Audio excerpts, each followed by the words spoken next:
Welcome to the Fromthe108 podcast, starring the drunk uncles of White Sox Twitter. He's a Twitter like whore, an Instagram thirst trap, and your grandma's guilty pleasure, Beef Loaf.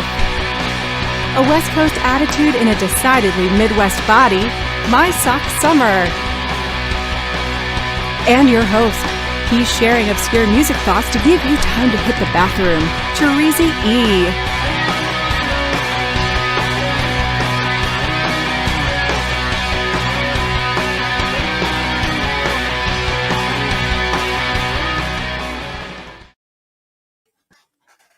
Thank you, Cornsey, and welcome from the 108 podcast.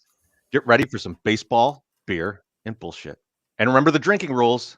If Beef Loaf says allegedly, or that he wrote a blog about that, you drink. It's coming in the new year, baby. If My Sox Summer doesn't player or mentions his time on the West Coast, you drink. And if I swear, say here's the thing, you drink. And today, if Ed or Chris mention their days in radio or beating up a low-rate alt-rock musician, speaking of drinking, I got a question for you fellas. What are you drinking? My Sox Summer, what are you drinking today? So I am drinking again the Whiskey Acres, the blue popcorn, which is the variant bourbon that they have. It is delicious. I can have one glass of it because it's 97 proof. And then I become a vegetable. So I will switch up later into the Knob Creek Smoked Maple, which is a favorite. Daniel Pierce, thanks for taking my recommendation and buying that. It's like syrup and bourbon. It's better. It's like a better like version of the Screwball, which is just totally sugar. This is just like a little sugar with a lot of bourbon. So it's a good, like, get your training wheels off, go out there. You can skin your knees on this motherfucker, but it's not as bad, like I'm getting the nuances now. I know I talked about this before. Apparently with the Omnicron, you can still taste. So that's where I'm at. I'm enjoying these flavors. I'm most impressed that you're like, I'm going to be drinking this whiskey, but then I need to calm down after a couple glasses and drink whiskey instead.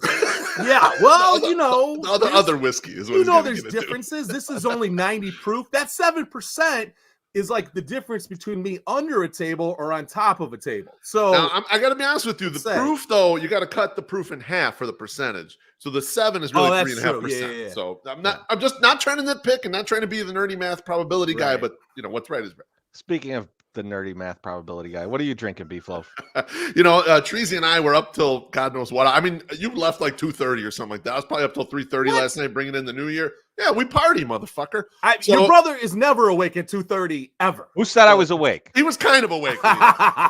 So what I like to do after I've been drinking way too much the night before is I like to ease into it with some wine, which isn't really drinking. This is Viader. This is 2014, and it's an estate limited edition. They do like Viader does like Bordeaux style, which is like cab blends, and so that's what this is. It's 62% cab, 29% Syrah, 6% Malbec, 3% Cab Franc, and it is freaking delicious. And it's a nice way to ease off that hangover and get right into the show today. Treasy, what are you drinking, my friend? So I picked a few of these up because I haven't had them in a while. And it's all blurred out. But it's Guava the Guava Squad. Guava Squad. Oh, nice. From Goose Island. I can smell it. So great. All the light that I need to put on myself to make me look under 127 years old is screwing up my ability to show that can. But I assure you, it's some delicious Guava Squad. And I'm going to have a few of those today. Yes. They're going down real nice and smooth. I'll tell you. It's like I didn't even drink yesterday. Like an orange shirt. Allegedly. Yes. The whiskey almost got you, but it didn't quite. So, Beef, how you doing today, man? How you feeling? You know what? I'm feeling good. Brought in 2020. I got a quick story for you guys, though. As you can notice, I'm not using my traditional headset that I've used before. I got a brand spanking new gorgeous mic that I took a picture of and put out there on Twitter. Quick story about this mic. So the day after, or maybe it was Christmas Day, in the evening, Bonita Stakey and I are going on Amazon and we're buying shit. Like, what? Okay, whatever we didn't get on Christmas, we're going to buy some shit. And I'm like, I want to upgrade my mic. So I buy the upgraded mic. Then I don't really pay attention. And I look in my email, and this was maybe on Tuesday, and I have a message from Amazon that the package was delivered, and the picture of where the package was, and it was on Sunday, so the 26th. And it's a picture of right down there, right by where my garbage cans are. Oh my! Technically across the line, but so I'm like, I didn't see that. I didn't, whatever. So I have a work day doing stuff.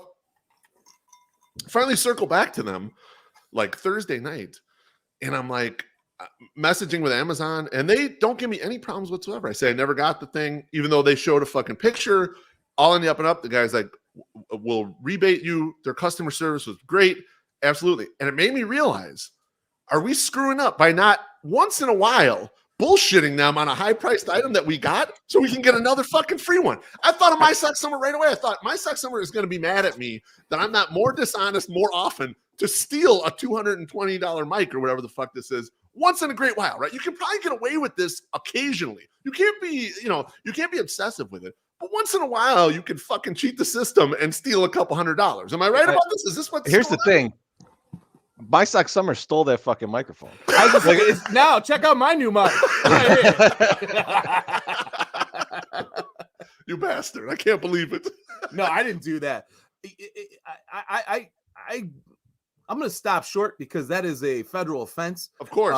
If you commit mail fraud, you will go to jail. Yes. As a guy that's already got problems with the IRS, I don't need any more heat. So I'm good. I'm not going to do that. It's funny because what I thought your story is going to go to is that you're going to say, well, they sent me another one and then we already had one inside. So now I have two mics, because that happens too. Like I would have sent it back. I'm too honest. I would have sent that shit back. There's no way I would have kept it. I don't like the grand scheme. And if you look at this, if you're going to commit fraud like that, the only resolution, what's going to happen in the short term is you get some high priced items for free. What's going to happen in the long term, the prices of the items that you need to buy is going to continually go up. So, I mean, we're going to pay for it either way. So it's like, get it now or get it later. So like, just, it's your decision. And with the way inflation's going, maybe get it now, so. I just like that My Sock Summer will break down. Here's the problem you're going to have with mail fraud. I've spent a lot of time thinking about mail fraud, and here's the problems that you're going to encounter. Well, hey, Teresi, as a guy that just submitted a claim for $125 for a Starbucks cup, right? And I have to go there and prove to them that the cup exists and the packaging exists, they take it fucking pretty seriously. So this is going to be a very interesting next week when I go to the post office and the person is like, how is that worth $125? And I am befuddled also, but then I show him the receipt of the person paying $125. It's like, I fucking hope it's Mailman Jack and he just looks at you and goes, you're going to prison, buddy. I was one step away from calling Mailman Jack, just be like, yo, can I just do this through you? Like, Don't entangle Mailman Jack in your bullshit, okay? All right, let the man live a nice, peaceful life. He doesn't need to get fucked up on your nonsense. Listen, thank you for reminding me that I shouldn't do that. My Sock Summer, other than your mail fraud and tax evasion, well, how's things going? I'm good, and if you guys don't follow me on Twitter, fuck you. But if you do, you know that I came down with the what they're calling Omicron or Chrome. I think you're pronouncing it wrong, but I don't know. I don't know either. So anyway, that's I have the COVID. We went out to we got the original Christmas canceled because my sister-in-law and then cousin or nephew got the variant, and so that side was canceled for Christmas. So we were building up New Year's Day as the big party family party, because we're gonna go to my folks in Sterling.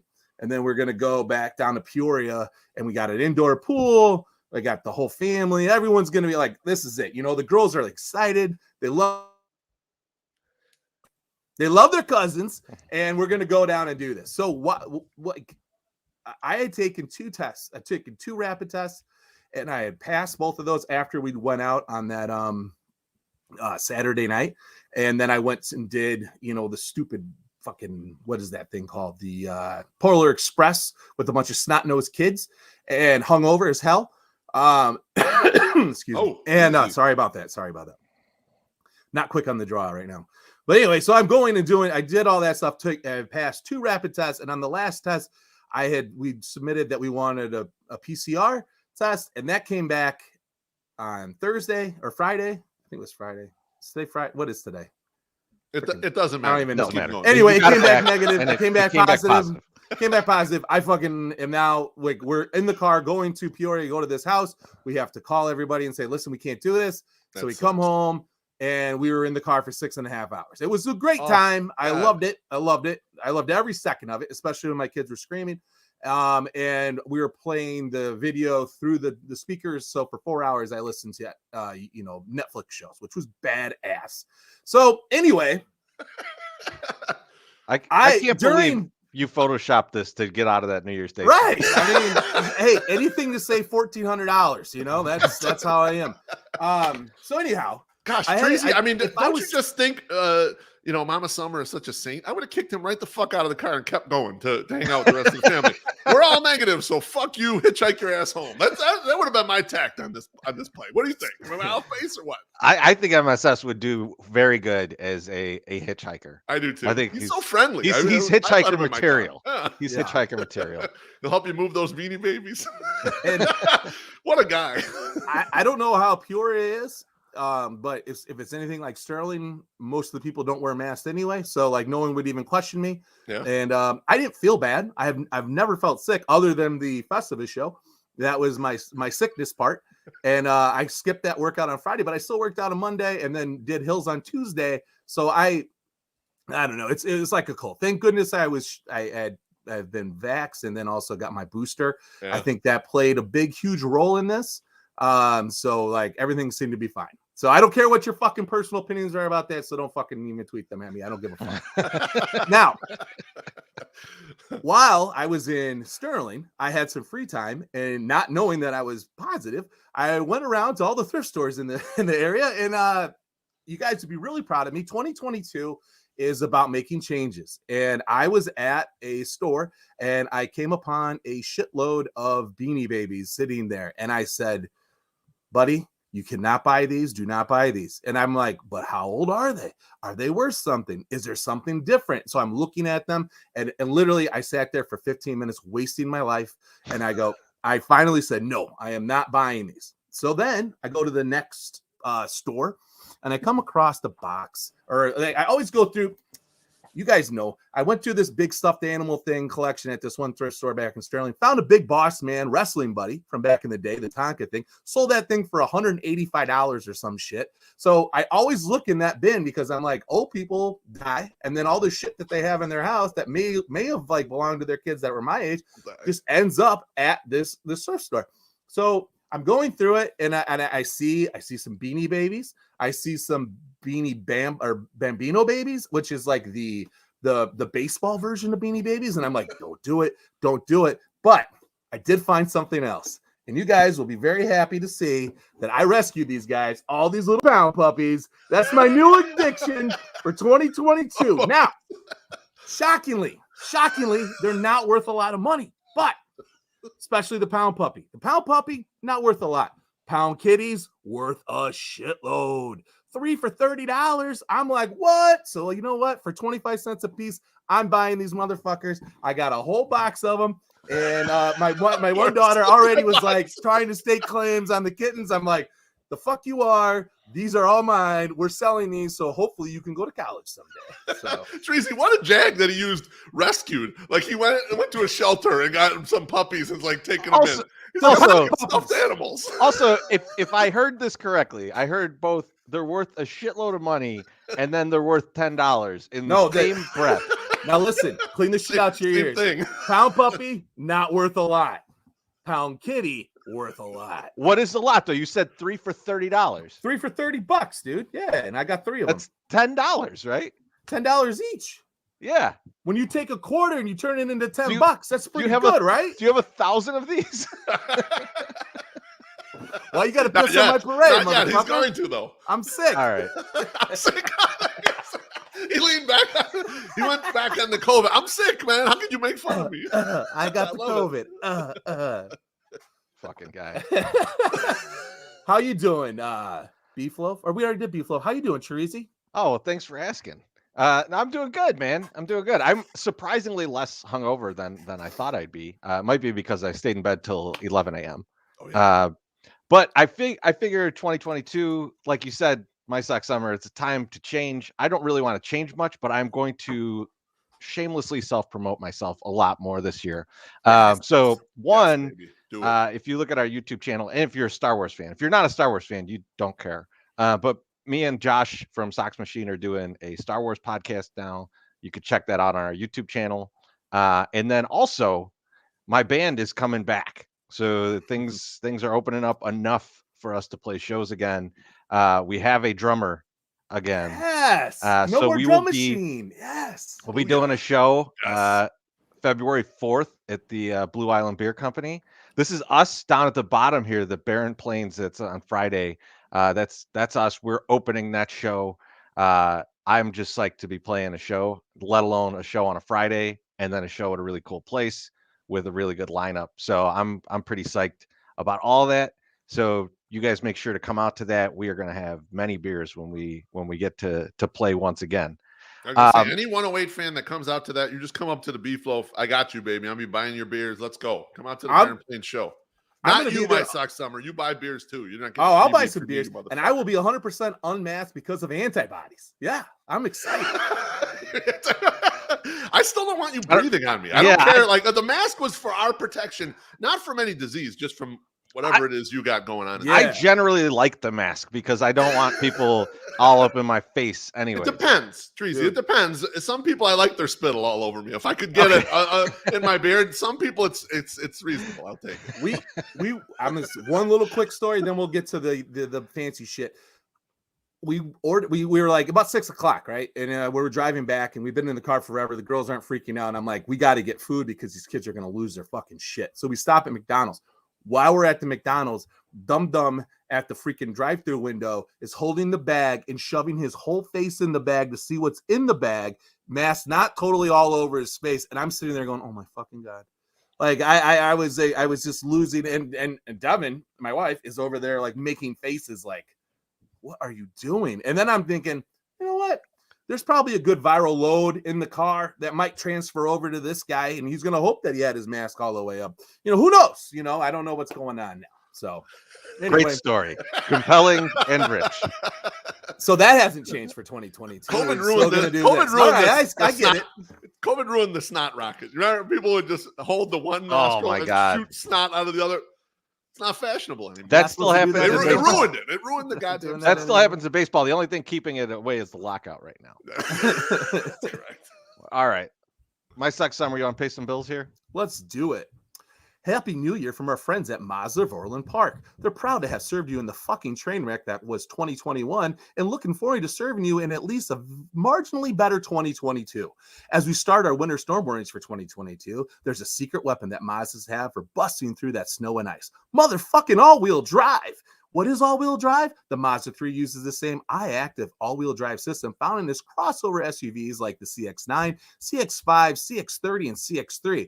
It's a very advanced system that constantly monitors road conditions and driver behavior and adjusts power to each wheel to minimize tire slippage and provide better traction.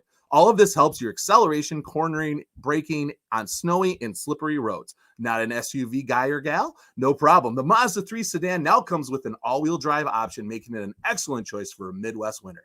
Even the base models come standard with advanced driver aids like traction and stability control, anti-lock braking system, smart brake support, and an iActive Sense safety system, making driving on the snow and ice easier and safer.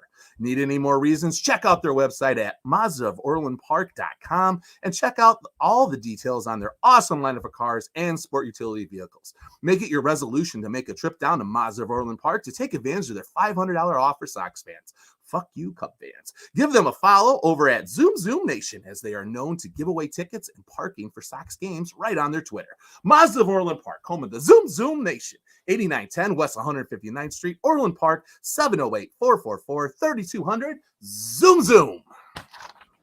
Oh, all right. And now we're going to get into it. Yes.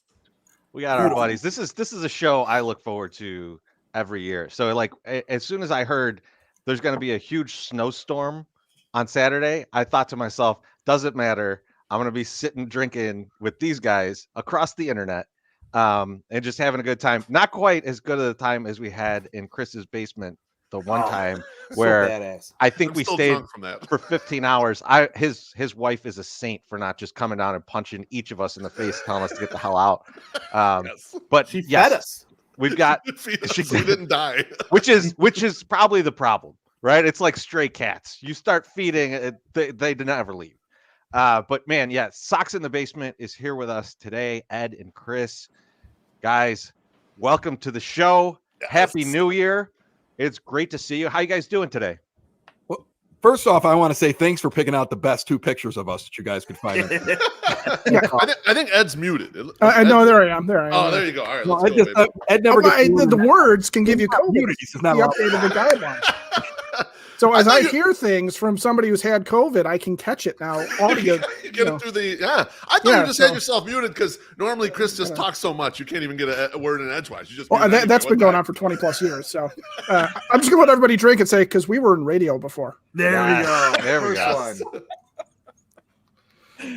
All right. I like Just your arm, huh? the drinking rules. That's very sweet of you. I agree with Brewhand Luke. Yes, my wife does call it a farmer blow, not a snot rocket. That's a difference in the in the different states where you grow up. But and Farmer blows this is cocaine also in Chicago. this is for Treasy. Make a Well, post. yeah, that's that's a different term here. and Treasy, also make a pound kitty. You got to be careful saying pound kitty in certain circles. Yeah, we almost got kicked off of YouTube forever. Yeah, we might not be able to monetize this one. It's definitely it's gonna give me the yellow, like we can't give this to all advertisers. I believe that. Yeah, Ed, I realize now why Mazda's not on Sox in the Basement. We don't drop enough F-bombs in the ads. Yeah. You need a clean and dirty version of the show. That's what it is, Chris. You Well, can do yeah, that. you know I what though? I've know owned you several dropped Mazdas and never dropped an F-bomb while I was driving one. So Orland and Mazda, Orland Mazda, if you want to come, I'll say nice things about you. Nice. So as we're doing Trying to steal our No. our advertisers on our show. Yes. That's how we roll. since we're doing a crossover and we'll be doing a show with you guys, I mean, I think for your show, Chris, you should probably do the regular 30-minute Sox in the Basement and then the red band Sox in the Basement. That's like 40 minutes with all the swears. And just like a like National Lampoon's Christmas Vacation tirade for My Sock Summer somewhere in the middle. Well, that's why we do this show once a year. I'd like to do it more than once a year because this is like this is easy for Ed and I. Like we didn't prepare anything. We're just lean on you guys. That's the whole plan here. We're gonna come in. We're gonna lean on you. I didn't bring any pound puppies though, and I don't have. They're not worth shit, Chris. Did you catch that? The kitties are worth more. The puppies not so much. Once again, we are skirting the edge of. The important thing is, we want Sox fans to learn things on this show, and they've learned quite a bit about pound puppies and pound kitties, more so than they probably ever wanted to know. That's but true. Yep. But it's an experience for all of us. I do want to get into some stuff with you guys though, because there's some big news. I think most people have seen this on Twitter and anywhere on social media that you may venture, but Sox in the Basement, Sox on 35th have merged. So Chris, tell us a little bit about how that came about. So I guess the best way to describe why we even came up with the idea is that for some reason in 2021 early on, we kind of became this thing where we were getting these networks and stuff that were reaching out like, hey, do you want to take Sox in the Basement and move it here?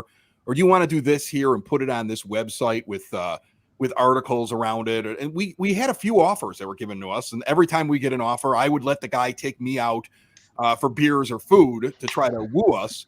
Ed wouldn't go. And then I would give Ed the contract because he's a lawyer and be look over this stuff and tell me whether or not we want to join this thing. And then Ed would come back and be like, why didn't I get any beer? Why didn't the guy get any food? And this is a terrible deal. And so we just kept turning people down. And we were sitting around and I said, it would be nice if we had like a website around what we do that is, writing articles and, doing analysis and breaking down these crazy analytical things. And I was like, it'd be really cool if we had Sox on 35th. And that was something I said to him. He goes, yes, that would be awesome if we did something with them. And I was like, well, how the heck do I convince them to do something with us?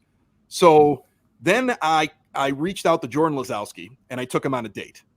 Oh boy. Yeah, I did. Took Jordan out, which is weird. Kissing and telling, baby. I love it. Yeah, I mean, it was. I felt like we were starting a relationship there. I like brought him down to the south side. I took him out someplace. I waited at the bar for him. I'm like, I'm wearing this shirt. Like, I mean, because we've never met each other in person. Yeah. I'm like, I'll be the guy with the red rose in my lapel. Okay, come find me at the bar. And anyway, you don't own a lapel. Sounds hot. This is hornier than I even envisioned. And he was in marching band. He clearly has a jacket with a lapel somewhere. 30 years ago. He still fits in it. He's not that much bigger. I got cummerbunds and plumes that come out of my hand. I got all the rooms. Marching band. So, and yet you're wearing a t-shirt. So dress up for these things, man. At least I put on a collar.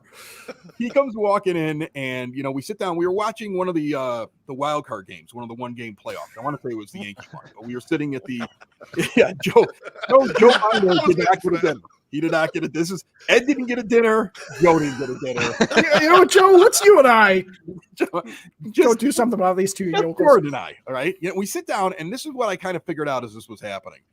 We had this idea of doing something where we would be like their podcast and they could be like our writers. And that was my idea. I was kind of pitching. And as I'm, making small talk and kind of throwing these things out, I'm realizing that Jordan came into this meeting after talking to Joe Binder, and they had literally had the same conversation. Like there was a point where it was like, I could tell that Jordan was having he was pitching me the same thing. Like Jordan came walking in to pitch me the same idea I was pitching him. And after about 3 like craft beers that were in the high ABV range, and I had introduced him to the brewer in the place that we were at, and he's having him sample. Like I got Jordan drunk, basically. Got him drunk, and I took elements of any great date, obviously. But no, what happened is they had this idea, and we had this idea, and we figured it out about halfway through the conversation. I think that both of us were thinking the same thing, and I think we both. Like, I think their biggest thing that I thought it was kind of funny that like Jordan kind of told me at one point during the conversation, I think his nerves were that we were going to say, hey, can you guys just join Sox in the Basement? Like I was going to eat Sox on 35th, or I was going to like change their logo or something like that. Right. And I was like, no, you guys are awesome. I don't want to change a thing you do. Like, I would feel fortunate being with you. Like, I think it was like they thought it was cool we wanted to work with them, and we were flattered they wanted to work with us. Wow. So it was a real, I think we both had the same feeling about each other. Like, they really like our podcast. They like what we do. They like everything that it was a date, Jordan. I love that. It was quite the date. I mean, Chris is he's got another side hustle going. It's going to be Sox in the Basement, Cyrano de Bergerac style. He's going to sit there and tell you what to say on first dates so that you can either acquire a business or, actually get that second date. If not a wife right then or there, I mean, at the end, I wasn't sure if I should lean in. Should I walk him to his car? Like, he's not normally on the south side. It's the first date. You never know what to do. Walking up Western Avenue, like, I got to take care of him. Like, what could happen here? He's little, he's cute. Somebody might steal him. Like, I was worried about him. He is fun size. That's true. But anyway, I think the thing was it came together really quickly. I mean, if you think about the fact that we had the conversation at the beginning of the playoffs and we announced it 3 days into December. And you think about the fact that we kind of had to talk back and forth and just kind of iron out some things. But essentially what we both decided, and this is what it is, we didn't change anything on our end, and they didn't change anything on their end. I have no control over anything on Sox on 35th, and they have no control over anything that we do at Sox in the Basement. They trust us to put together the content that we put together, and we trust them. I trust their writers. I trust that there's not going to be an article next to my podcast that I don't like, or it's like except mine. Yeah. That's given, Ed. Everyone knew that already. That was the hardest part of the negotiation, was convincing them that Ed could write, and could you please put his blog on Sox on 35th, to be honest with you. Can you please take Ed's writing and put it on Sox on 35th? That's not fair. Ed's writing is funny. I like his style. Thank you. How dare you? Thank you. I appreciate that. I actually did, in the negotiations where we finally all four of us sat down and started talking. I went, guys, you don't have to take me. Chris just threw that out there as an enticement for you guys not to do this. And a little determined. So to that point though, like Chris and Ed, how is the content going to work? Like what does the podcast look like? What does the blog look like moving forward? Well, their site with their articles, I mean, content wise, we are going to, from time to time, probably almost regularly, I would imagine once a week or so, we're going to have a writer who might have done like a very in-depth story on Sox on 35th on the show, so that they can kind of expound on what they're doing. And then when you're reading the article, you might want to actually hear what the author had to say about what they found, because the player is sitting in the middle of the article. So the idea is it gives like it makes all the content a little bit better. It gives us a chance to talk about the content they're putting together. It gives them a chance to kind of react to content that we have. Like, I mean, for example, like the nice thing is if somebody writes an article, let's say about Liam Hendricks on the site right now, they can take the interview that he did with us a couple of weeks ago and put it on the site. And I think that when we combined, that may have had a little bit to do with like pushing that over the top. Like we were trying to bring Liam onto the show, and now all of a sudden it's like, look at when I presented what we were, and I have Sox on 35th and Sox in the Basement as like what he was going to be coming on. I think that kind of pushed it across the finish line to be able to get him over there. And you can see right now Jordan Lazowski's going out and he's doing all these great interviews with like prospects and former players. I think Alexi Ramirez was recent. He had Nova, the pitcher that's down there, the prospect that some people think might be the number one prospect in the system right now. So I think what it's done, and it's kind of with our resources and their resources pooled together, it almost allows us to do more. It almost allows us to kind of like to be able to snag different guests or different interviews that might have been a little bit hard to get. And then also be able to kind of support each other when we're doing things. And we get to bounce ideas off each other. I mean, in reality, I bounce ideas off of Ed and back and forth. And Joe Binder and Jordan Lazowski essentially bounce ideas off each other. And then they got this huge staff. But now we talk to each other, and it's kind of neat. Like there's some things that we're really good at. There's some things they're really good at that I'm terrible at. And so the fact that we're able to work together and talk about it just allows us to create content and even like better for the reader or the listener, and give them more of a much better look at whatever we're covering when it comes to the White Sox. Yeah. Plus, it turns out that Joe Binder hated doing a podcast and doesn't like talking. Oh, he hates. Well, I was going to bring that up. I told Teresa, I said, can we get into this tomorrow without me saying that as much as I love the Sox on 35th guys and all the stuff they do, and I'm a huge fan of Jordan's writing, the podcast just your podcast replacing theirs is a great fit for the whole thing. Because you guys do a great job. Theirs always felt like they didn't get enough reps or something. Like you got to do a podcast a lot to really get the flow of how it should work or whatever. And they would do a live stream, and I'd watch it a lot of times. And it's just like, you guys need to do this more. Like otherwise, you're not gonna quite get it. You got a lot of smart guys in the room. It's fun. So I think it's a great fit that you guys kind of slide in there and get. Then you can extract the pieces of the podcast that already worked from them. And, this is like a superpower almost to be able to do something. Well, I mean, when we have ideas, like one of the things that's going to happen is that we're sitting down and they're developing different things, different ways to kind of, branch out in terms. They have more writers now on staff than I think they had a year ago. And they have different things that they're doing on their end. And then what we're going to do is one of the things they've kind of like given Ed and I a little bit is the idea that if we can come up with other multimedia type things, whether a video podcast or, interview series or something like that, Jordan Lazowski, taste hot sauces, who knows? But like, if we, that's right. Good. That's a good start. We're going to do a Jackass segment once a week where we put like Jordan on like a surfboard and send him down a hill. And it's going to be like a video. Right. Yeah. Stuff like that. They've given me the opportunity to kind of put those things together. And those will be the joint ventures. Like those will be the things that, if we do that together and we create things that are together, then they become joint ventures for the two things while we do the podcast and they do the writing. So that's really cool. I mean, like we have ideas, like different things that we might want to do. There's these two guys that are brothers that are out in section 156. It's behind the foul pole. And so they got like their best friend, and we're going to do like this video podcast where they talk about drinking a lot. And kill his mic. We're going to interact a lot with Revolution Brewing out in the corner. So it's going to be Rev Brewing and like these two guys. There you go. Keep it up, Chris. There you go. Keep it up. I was going to ask you, Chris, you brought up a good point about the cross-pollination of the content. Something you told us years ago. You're like, you guys create too much. Recycle some of the stuff you already do because you don't need 3 hours worth of fresh shit all the time. But it really struck a point with me. I love Jordan's analysis. I think he's one of the best ones out there doing Sox stuff. He's willing to go down certain roads other people aren't, peek at things, but occasionally I'll have something where I'm like, I'm not sure about that. Can I slide the question over to you to put in the podcast and it'll be anonymous and he won't know that I'm like, I think this is kind of bullshit, because I really like Jordan and we have a good relationship, but I don't want to hit him on Twitter and it's like, oh, beef's going after Jordan. Jordan's my man. I don't want to go after him like that in public. Can I slide that over to you? Oh, no, just go after him in public, man. But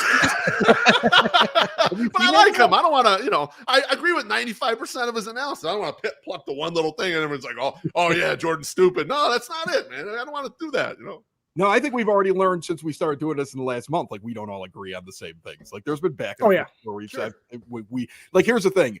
Like, I know that my belief as to what the White Sox need the most is very different than Jordan's. And if you listen to when he comes on the show and we ask him, he's on the exact opposite side of the coin as to what.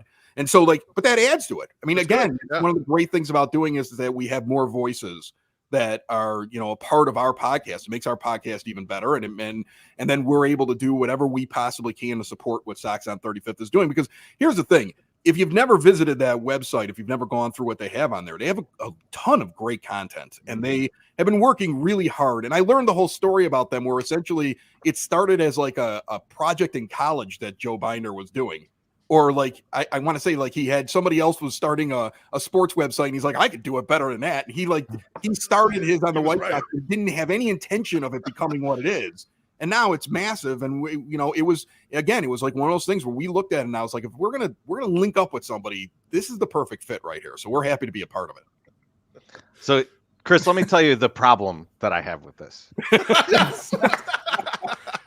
So you're saying it's not all roses here. The problem is it's a good idea and it makes sense. So that doesn't really equate with the White Sox whatsoever. So I don't know what you're doing here. Yeah, it's very un-White Sox. Right? But let me ask you. Well, to be fair, what's going to happen in 2022 is that Larry Garcia is going to replace at least 2 people on the Sox on 35th staff and me. So he's the fifth army one. True utility. That's what a super utility does. Replaces everybody basically. It's just adding to the legend. So Chris, Ed, over the next couple of years, other than trying and failing to get Brooks Boyer on your show, what do you see this turning into? Like where do you see this going? With this group, with the two groups together, building out this new brand. I mean, I think that it just, to me, the sky's the limit with it. Like I know that we, again, just having them with us and us with them, I think is going to continue to give us more opportunities in terms of access, maybe to guys around the team, and also, get what we're doing out to more people. And it's going to give us an opportunity to grow. And like I said, I'm actually really excited about possible side projects and things that we're going to do. A lot of the writers over at Sox on 35th have already started saying, like, I have this idea for this thing. And so like it's kind of gotten the creative juices flowing. And, which is great because let's be honest, what else are we going to talk about right now? I mean, like, we're in the middle of this stupid lockout. And like, that was the thing. Like, I'm sure you guys, like, right now, I feel like you guys are really equipped for the lockout because, like, of all the different things that you do. We are. You're like, we can have baseball. We could not have baseball. At least we can talk about if the lockout goes into midseason, nobody sit there and pound kitties all day. Yeah. Wow, Ed. Don't think you snuck that in there, Ed. I know. I'm grabbing that soundbite forever. We're gonna just keep using that over and over. And I'm a soundbite machine. That's what I'm here for. So. And we kind of saw, of course, the lockout coming, and that was why we waited to announce what we were doing until 3 days into the lockout, because it was the perfect time. It was a dead zone. And, we tried to set up that $1,000 guest bounty that we're doing. That's pulled in some big ones, David Sampson and Liam Hendricks. And we'll see, we got a few other ones we're hoping that we'll have on here in the next month or so. And it also gives us them and we're able to kind of work with the staff. So having all these different people around, it kind of made us almost lockout proof. I mean, we can't make it for a year. I really don't want to have to put headsets on again, like during the pandemic, and do fake baseball games every day. You know, that was awesome. Though. People are already asking. They're like, "Hey, can you do fake baseball games?" I'm like, now you got to do them in the off season regardless. Even there wouldn't be a game right now. There's snow coming. Are you out of your mind? Like, people like want to hear me like do a fake base. I never want to have to do that again.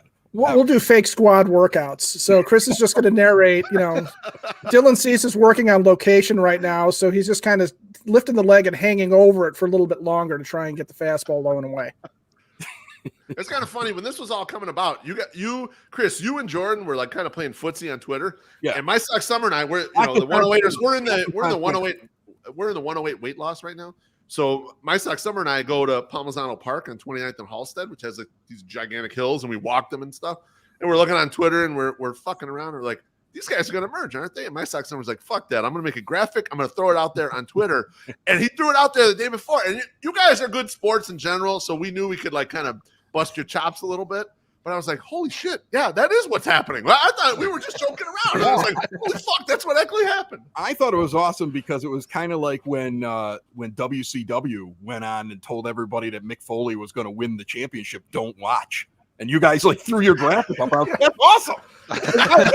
So thank you, Bobby the Brain Heenan, Tony Schiavone, and yes, that's where I drew my inspiration from. Actually, Bobby the Brain okay, Heenan. and get ready to drink because the other thing is that back in the day, a radio station did this to us with a concert announcement where they announced it before we had a chance to, like 5 minutes before we had a chance to. So Chris texted me, he goes, you see what my Sox Summer just put up? He goes, it's like college all over again. I'm somewhat upset that you did not name it what I thought you should have named it, which is Chris Lanuti's Sox on 35th in the Basement. I thought that was listen, since the Los Angeles Angels of Anaheim of California South, like I haven't heard much less of a mouthful than that. So listen, I mean, that was perfect. 20-some-year-old Chris Lanuti would have put his name right at the top of it in larger letters than anything else that was out. 40-some-year-old Chris Lanuti sometimes doesn't even give his full name out when he's doing the show, to be honest. Well, that's probably a good thing. I really don't feel like saying it. Like, I'm like, and I'm this other guy. Like, I don't really like do that anymore, but like, I get it. Like, Chris has known me for almost 30 years. He's only used my last name twice. So impressive. So I just to recap what you guys were saying, I'm very excited for the Jackass featuring Jordan Lazowski. Like putting him into stunts and seeing if he will survive, like, is awesome. He's little. You could put him in like those little kid cars and stuff and drive him over ramps and shit. Like, oh my God. Seriously, I can't be even more excited. Like, I mean, there's all kinds of things you can do. Yeah. Yeah. Oh yeah. Well, I've got an idea. It's snowing outside. I'm just going to drag him in a sled behind my car, and then I'm going to hit the hooks really quick and see how far he goes. and Jordan, I know you're listening to this thinking of your like demise, right? But don't, because you'll be the only like legit Baseball Writers Association guy getting driven behind a truck on a sled. Like, and that puts you into a different level than those other guys. Those nerds, you're not a nerd anymore. You're a daredevil nerd. Yeah. And that is just an action hero, basically. You can't buy that kind of shit, Jordan. Also, not as cool as being dragged behind a truck. I have a minivan. So see, even better. Because there's more room for drinks and shit you can put inside the minivan. So when he fucking gets his head chopped like halfway off, you can just like put him back together in the minivan. You put the seats down and those things, Dodge did a great job putting cargo room back there. It's almost like an ambulance. So. Don't bring up Dodge, okay? All right? Don't bring up Dodge. You know what? Mazda doesn't make a minivan. They make a minivan. I'm going right back to them. I'm eagerly awaiting like Jordan Lazowski in a shopping cart going down an off-ramp screaming "fuck Keith Law." Like that's the content that I want. Oh my god, this is a great brainstorming session. We're taking all of this. I just want you to know that. Love it. I'm taking it all. You can have it. Jordan is currently drawing up paperwork to change his name and move somewhere out of the country. I have no idea about the side contract that Joe signed with us, where we actually own him now. That's yeah. And It helps having a lawyer on your staff to write the contract correctly. Like Chris said, he kept getting all these offers. He's like, "Is this a good deal?" And I kept saying no. And then finally, I'm like, "I'm just going to draw this one up." And it might be a bad deal for Sox on 35th. I was going to say that's how you screw them. That's like next level shit. I love it. I love everything about Ed. You're our second lawyer. You're our second lawyer on retainer. That's good. You don't want me as your first. We have Vinny Baseball already. He works for free. He's good. What is that? I don't pay Ed anything. True. Never has. The Vinny Baseball one is pure blackmail, though. I've just got so much on that dude that like we're just gonna be fine. So Sean brings up a good point right here. He asked, next 108 tailgate, you need to have Jordan in a dunk tank. Which yes we do, but also that's a kind of a question I have about this, because the Sox on 35th guys, is the ones that live in Chicago, love the tailgate. Chris, are you Ed, you guys gonna be at some tailgates this year? We're gonna do some stuff in the parking lot. We're gonna get drunk with you guys and almost not get into the stadium. Like, what's gonna go on?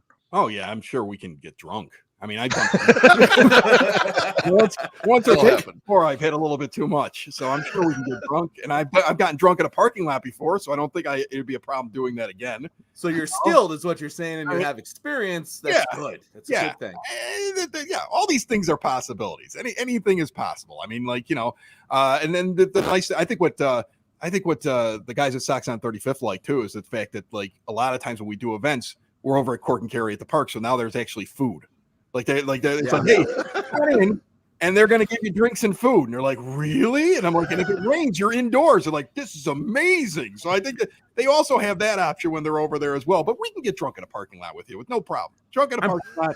I've been there. Ed's been there. Everybody's been there. I can't wait. I'm almost 100% sure that B-Son is turning 21 this year, which it's the 5-year anniversary of me drinking a beer with him for the first time in the parking lot. So I think it would be I'd be a really great tailgate for his 35th or his 21st birthday.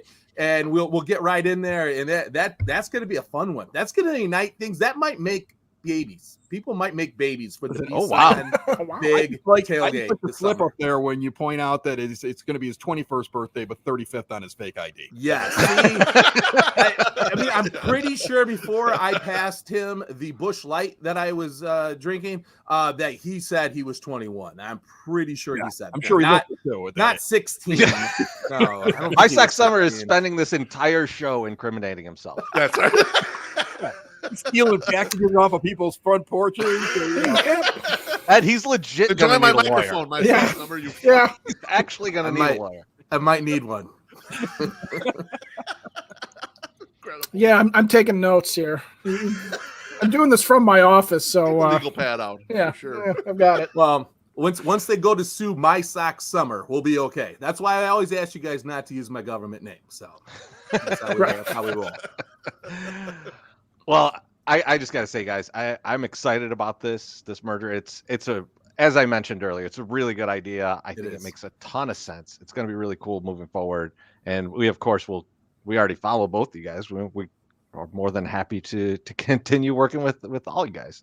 But Beef, I need you to give me some new ad copy here about our YouTube channel. So it's semi-new for My Sox Summer Semi. Subscribe to our YouTube channel. If you're watching us on the live stream right now and haven't subscribed, make sure you tickle the undercarriage of that subscribe button and get on board. If you've already subscribed and are watching the show, talking smack about My Sox Summer's internet and generally meat gazing at Treasy and I, smash that like button in the face. If you're listening on the podcast feed and have never enjoyed the eroticism that is the YouTube version of this show, just come to youtube.com/Fromthe108, hit the subscribe button. Our previous goal was 1,000 subscribers. We're actually up to 1,100, and that's going to allow us to make minimum wage for about 1 hour per month if we do a full podcast schedule. You just can't beat that. So get your friends, your family, your dog, everyone subscribe and allow the 108 to fulfill the dream of becoming YouTube thousandaires. I love all of it. Good job, buddy. Thousandaires. Marginally better, but a lot more enthusiasm. Incremental improvements, My Sox Summer. That's how I live my life. Incremental improvements. And make fun of me in it. That makes it even better. I love it. Yeah. Your live reads have come so far since like 2-3 years ago. we're not trained for this, Chris. We try our best. So like we're the try hard group, right? We're idiots who get drunk in the park. I mean, we're doing the best we can. You know, like, we're the Danny Mendick of just limping along with a limited skill set. You know, like. Speaking of Danny Mendick and baseball in general, let's do a little baseball talk, fellas. Let's talk some White Sox. All right. So I'm just going to channel my inner Luther Campbell and say, let me get out my crystal balls. Let's talk about the 2022 possible season.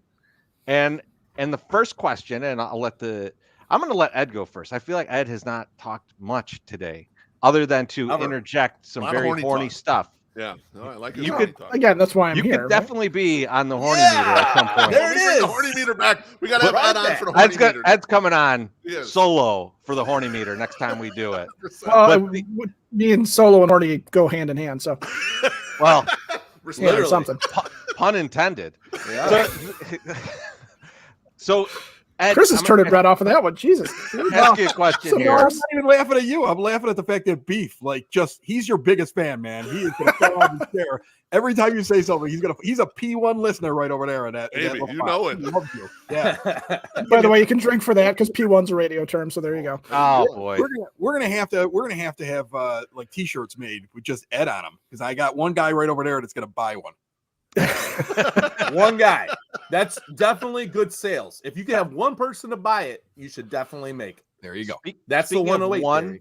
Speaking of one thing, Ed, thing you need by March 31st from the Sox.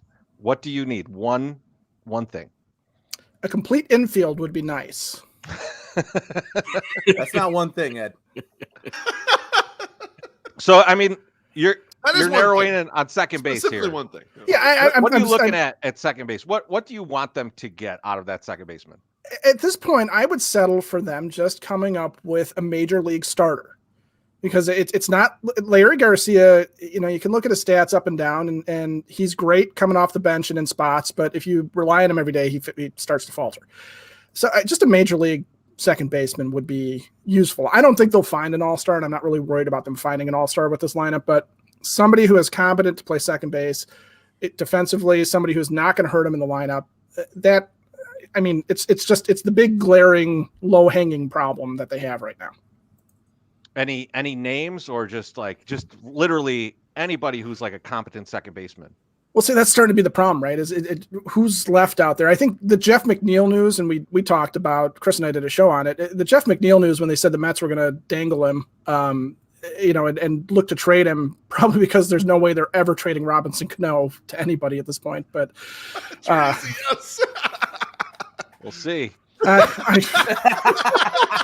problem is that you have to sign his entire pharmacy too. So that's the problem. Hey, it gets expensive. It gets expensive. They did it for what's his face, Melky Cabrera, and then I think that's true. Most of they have Wellington Castillo. They've done this. Yeah, they've done it before. They've got there's a dispensary somewhere around 35th and Shields, I'm sure. But but McNeil, McNeil's a guy that he's not going to excite people. He's basically what Nick Madrigal might sort of devolve into when he hits his 30-year-old, season. But he's he's the type of guy that I think that they could go out and look for, who's not going to be an all-star. He's not going to be, anything huge. On the free agent market, I'm hoping that they don't fall to like Jed Lowry and try and limp him out there. Oh yeah, for basically half a season and then let Larry take the other half. But that's unfortunately, I feel like that's where they're going to head. Is there like Josh Harrison or something like that? Is what's left. Like a guy they should have got 5 years ago. Right. Exactly. Exactly. A very Kenny Williams like move. Let me go after the All-Star after the star is fading. That is an angle, but it's not really a great one when you're a good team. Well, I appreciate Ken Griffey's game 163 throw like everybody else, but it's from like short center. But the fact that he had to sell out, go to one knee, pretty much corkscrew himself to hit the one home run he hit as a White Sox. Yeah, that's It's funny you guys bring up the McNeil thing. I wrote a blog about trying to trade for McNeil. I have uneven footing on even what Jeff McNeil would cost, given the fact that second basemen don't cost a lot in general. He had a really bad year last year. And from all intents and purposes, from what I'm reading, could be faulty news sources, New York Post. The guy's kind of a cocksucker, and I don't know like what he exactly he's going to cost. Like I was looking at it, like I had one thing where I'm like, could you flip him for Garrett Crochet? Could you bottle up some of the kind of younger prospects and throw 2 or 3 of those at the Mets? I don't know what he would cost. Do you guys even have like a concept of what it might cost to get a Jeff McNeil? I mean, it might make it more like, okay, we definitely should do a trade if you could figure out like what is he worth? What is Jeff McNeil worth? According to Mets fans, it's Lucas Giolito, Andrew Vaughn. I saw that shit. I mean, what the Louis hell? Robert, don't forget, Robert's got to be. Oh yeah, Luis Robert. Yeah, of course. We don't give New Yorkers Robert. They don't want to talk to us. Yeah, exactly. Yeah, there we go. Yeah, according to Cease Kopech, Tim Anderson is a package for McNeil. That's pretty much what they're looking for. Might even be a little low. So yeah, it might be. I mean, the Mets.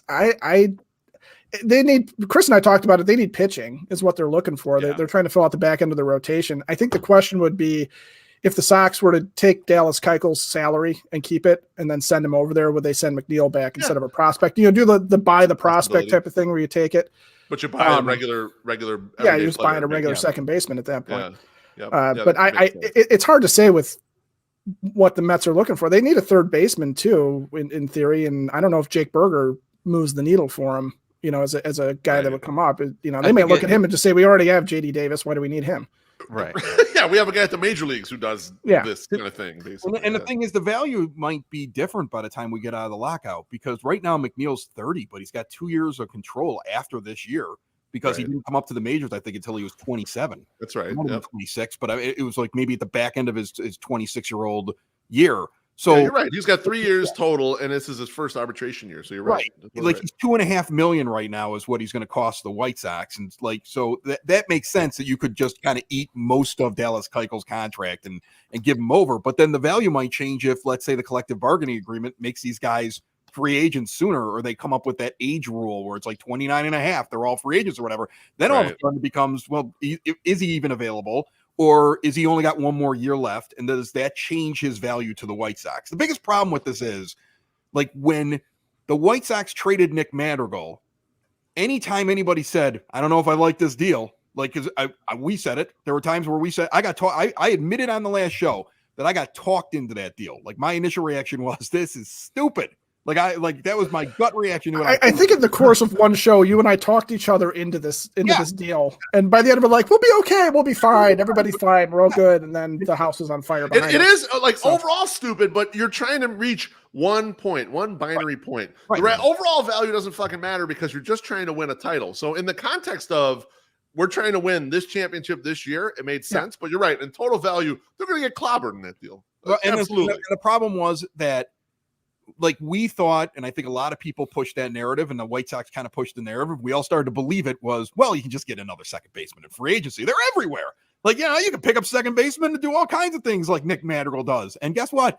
There's nothing out there right now that does what there's nothing there. I mean, kind of. They could have just kept Cesar Hernandez. If instead of picking up the Kimbrel option, they could have picked up the Hernandez option, and the team would be in a much better place. Somewhere if you did that. Somewhere along the line, they were convinced that they were going to get something that was going to get back most of the value, if not all of what Nick Madrigal is for next season. And I think that's what we're waiting on. And I think the thing that Ed and I talk about the most is the fear that Rick Hahn wants to somehow come out even. And there's some sunk cost here. And it's like, well, I want to just trade Kimbrel to get something equal to Madrigal and then just be able to tell everybody, like, look, we're even. And I don't know if he can do that.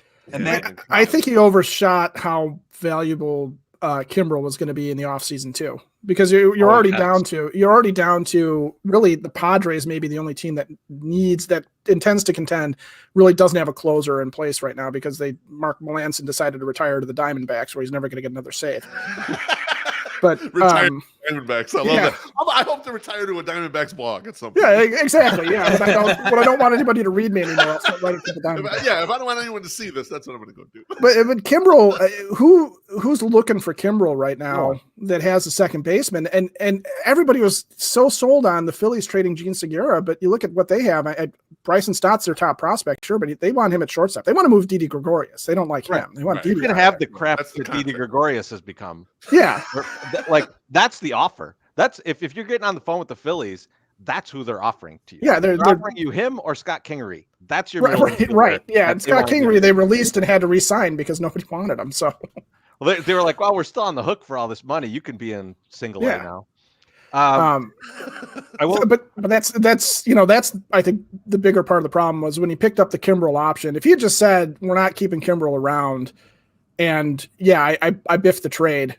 We went for something that didn't end up being there. Yeah. But no, they can't your hands of it. Yeah, they could have. They could have. They could have.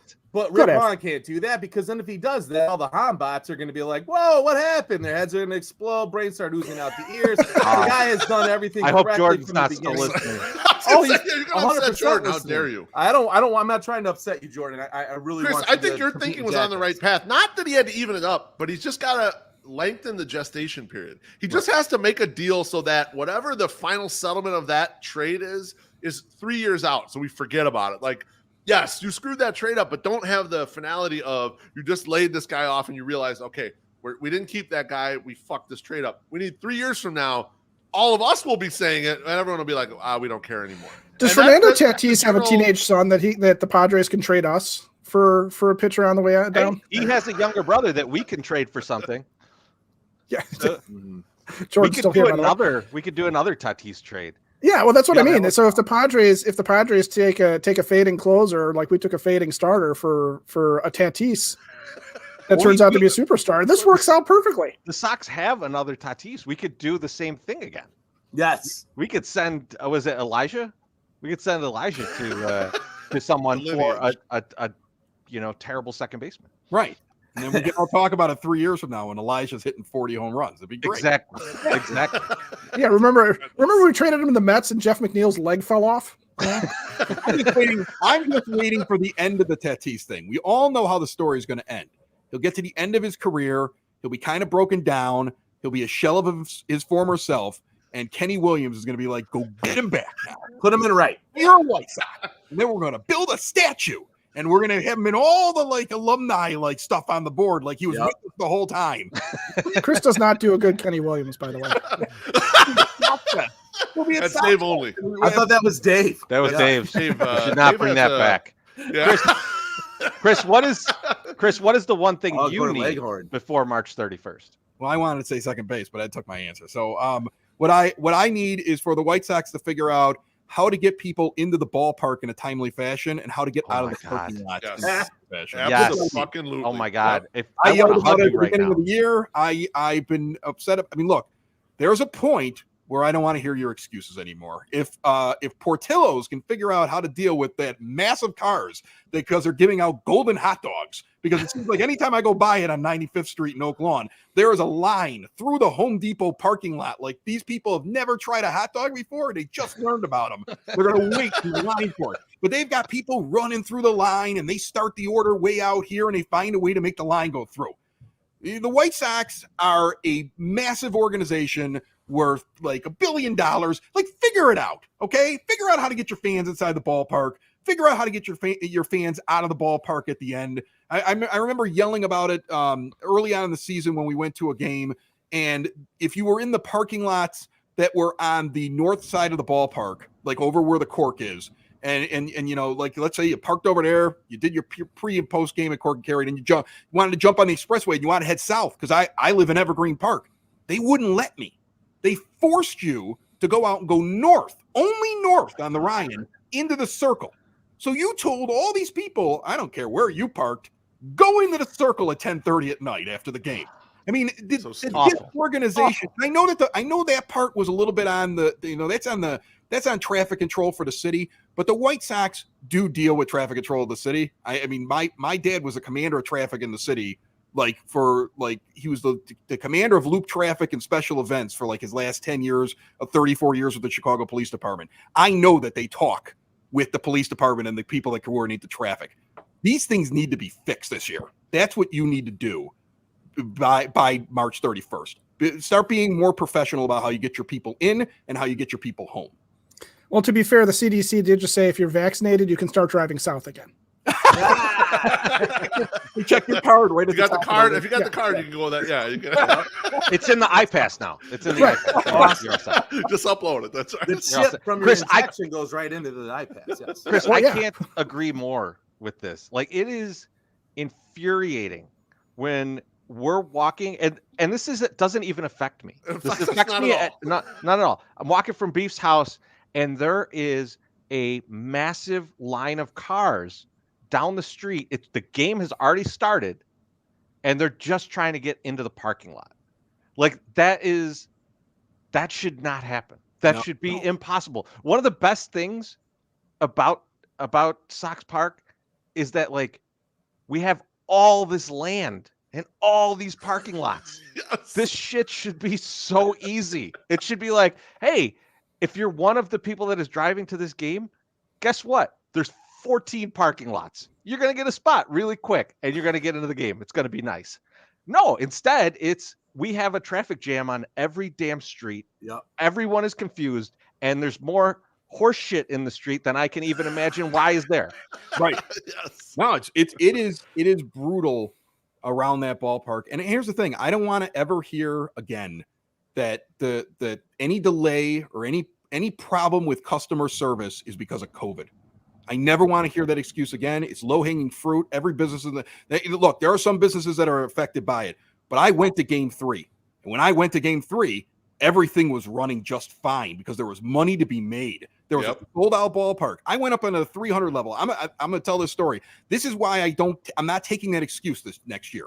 Oh, well, because of restrictions or because of this or because you got to check this or because we got to use the digital things. No. You've had a year. Figure it out. Because when I showed up for game 3, all of a sudden things were working. There was a staff. You had your building staff. Yep. And then when I went up to the 300 level, because my dad, my mom won't go anywhere where she can't get underneath a roof if it's cold or rainy. So he insists that our tickets that we share with each other are always up in the 300 level. So that's where my seats were. And my sister and I walk up there. Now, all year long, all they would give you in that level was like a hot dog. They didn't have any of the fancy food. They didn't have any of the bar wasn't open. Like if you walked over to it, it was just like you come up, you get a beer, you walk away. They didn't have all the extra stands up there and the meat cutting sections and the big giant foot long sandwiches and all the stuff they do, all the gourmet food up there. Game 3, COVID be damned. You walked in there, it's completely enclosed. All the mask signs were taken down for game 3. They were there the last week of the season. They were gone for game 3. You walked in, a massive humanity just moving through the interior doors there, and there were guys handing out. People are leaning over the sandwich counter, picking out their meat, breathing on the food. Nobody cared. There was money to be made. There was so much money to be made. Everything got thrown out of the window, and everything worked perfectly to get people in and out of the ballpark that day. Okay? So don't tell me you can't do it. When there's money to be made, you can do it. I think you're cheaping out a little bit on your staff, and I think you're doing your fans a disservice. But Chris, I can't wait this year when they give away the 83 vaccine cards. You know, There's something to be said, though, sell those on eBay. That I think on that game 3, people arrived very early, and That's they true. gave themselves time, True. in which they don't necessarily give themselves on a Friday in September. You know, and it's hard because a lot of people I said this and I think in Festivus when I was like defending the Sox for 32 seconds. When you were infecting the entire room? Yeah. No, yes, kind of. Yes. The people didn't have gotten the mindset that you can show up to the park 15 minutes before first pitch and still get in and go. And that was just not the case this year. Like there was too many people. They sold too many. I mean, they didn't sell too many tickets. They sold a lot of tickets. So you had to like you had to like do what you needed to do. I agree that the Sox need to get things better. They need to get things better. But if you have 20,000 cars or 10,000 cars show up at 6 o'clock, it's going to cause a traffic jam. No, I mean, that's just the way it is. I 100% disagree with you. This is total bullshit. You know it's total bullshit. And here's why. The problem is this Uncle Brooks. Here's why. Uncle Brooks is probably watching, and he wants to make sure that something good about the team. Here's why this is bullshit, my Sox Summer, for 2 reasons. One, all season, almost the entire season, they did not have all of Gate 3 open. If you open up both sides of Gate 3, that changes the game on how many people can come in through that part. Also, some of those would let you come in through with like this, with your stuff above your head, and those things flew. Those lines flew. Then other ones they didn't. They checked through every fucking piece of thing that you had, which takes up time, and they cause lines. The other thing is mid-season, they changed how parking worked, and they didn't like. There's no way to let enough people know that, hey, if you don't have a season pass, you can't come to these parking lots. So people who have for part of that season and even for probably the last 15 years of their life gone to these lots and just paid cash can't do it anymore, but no one told them. So guess what happens? They cause a traffic jam because you got to explain to this guy, hey, you're in the wrong lot. Here's where you need to go. Now find your way over there. Good luck. There's a lot now, Chris. Troisi, I agree. There is definitely some of that. Hold on, we got a drink, right? He said his name. That's right. Yeah. We got a drink. He was also putting his change in a change cup while you were talking. I'm just saying. Yeah. My son Summer likes to have his whole environment worth of sounds into the show. That's the way he does. This is my daughter. I don't want to get all. I got to watch a Disney movie later. Come on, be nice. I agree with you that there are some things that they can do. There is definitely some things they can do, but I just don't. I don't buy. If you know that the Sox said, hey, we're not taking this. You have to park here. Also, hey, it's all cashless. There was people coming in September. It had been cashless all fucking year. And then they're saying, you don't take credit. You don't take my cash. Like, there is personal responsibility by some of the fans to know this stuff. Like, you have to search it out. We know that we're in a COVID-related situation, that you have to do that. But there were things to change mid-season. Terezi. The only other thing, too, that I will say, how many times do they freaking tell us in line when we're going through security, take all metal objects out of your pocket? And when we get up there and the 17 guys in a row, oh, fuck, my keys are here. There's my cell phone. There's this. That does happen, yes. I can't, you can't push these people through. That dude is not causing the problems. He might be. You don't know. You don't know. See, what they should do is they should say Gate 5 is for morons who can't follow instructions. Gate 3 is for everybody else. And then, just separate us out by that, by intelligence level. Bifurcate the group. That's right. Exactly. So you have to show like an SAT score to get into the park in certain gates. You're right. It's like a no bad rule. Be added to the bottom of your COVID vaccination card. You'll have that out. Yeah. Terezi gets to be in the smart line. My Sox Summer and I are in the dumb line. Yes. So there's a no bag rule that they had in place this year. But if you went to certain gates, you could bring in a bag. If you went to other gates, you could not bring in a bag. It depended how the people were running the thing. That is something that needs to change. I'm 100% on board with you, Chris. Crazy. God damn it. And I just need I want people to like if I feel like sometimes they're not getting paid enough to fucking care, and that needs to change. Then you need to get rid of those people. They also had a staffing problem. They couldn't get people in, so you're not getting the best people out there. So you got to make things simpler. I'm agreeing with you. They definitely need to fix that. Okay, so the Michael Conforto money needs to go to staffing the park, is what you're saying. Stop it, Ed. Just tell these people. I'd be fine with that. My Sox Summer. Go ahead, Chris. Just to kind of like to add on to what he just said about staffing. There was early on, I went to a game when, remember, they had the restrictions. Like I went to opening day, and then I went to another game that was like not quite opening day. And then I went to the Rodon no-hitter game. But there were games where there weren't a lot of people.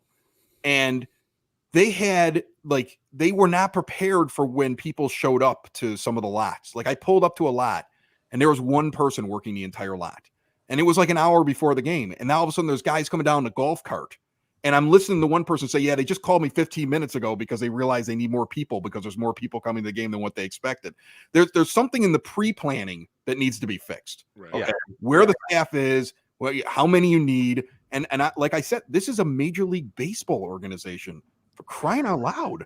Figure it out. And whoever's in charge of it, if they can't figure it out, I know we're all family inside of that building and it's like a lifelong job, but maybe move that guy to a different position, the one that's screwing this up. I don't know.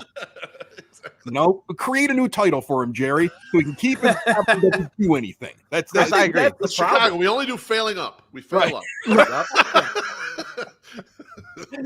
So my Sox summer, I'm Yeah. going to kick it to you. Now, obviously, you think all the stuff around the park is working Operations perfectly. fine. What is the one thing you need by March 31st? So a starting pitcher to me is something that I think is high on my list. Also is right field and second base. So now here's how I'm going to break this down for you. If we can't acquire a starting pitcher that's worth their salt, okay, I say we fucking roll the dice on Kopech and Raylo splitting their innings. Okay, this is saying that we keep hopefully keep a Rodon possibly, and then also that Keuchel like kind of is okay. Like I need him to be 100% serviceable. He does not need to destroy people on the mound like Lucas Giolito will this year, and our big guy, whose name is Lance Lynn. Lance Lynn. Wow. What the fuck? All right, it's a COVID. I mean, that's what it was. Oh my God! I feel like You guys need a rule that every time he blames COVID or says I'm sick, you have to do it. That's a new drinking rule. That's a new. So I'm drinking hoping rule. I would have got it if I would have thought about it. So anyway, he's got to be servable. I feel like we're going to win the AL Central regardless. I mean, I know that the Tigers made some moves, and I think they're going to be more of a threat, but like they're still going to not be as good. Like I think we're still going to run away with the AL Central, so I'm not really concerned about that, but we're going to need some big time help when we go into the playoffs. Now, do I think we can find an internal solution for right field? Possibly.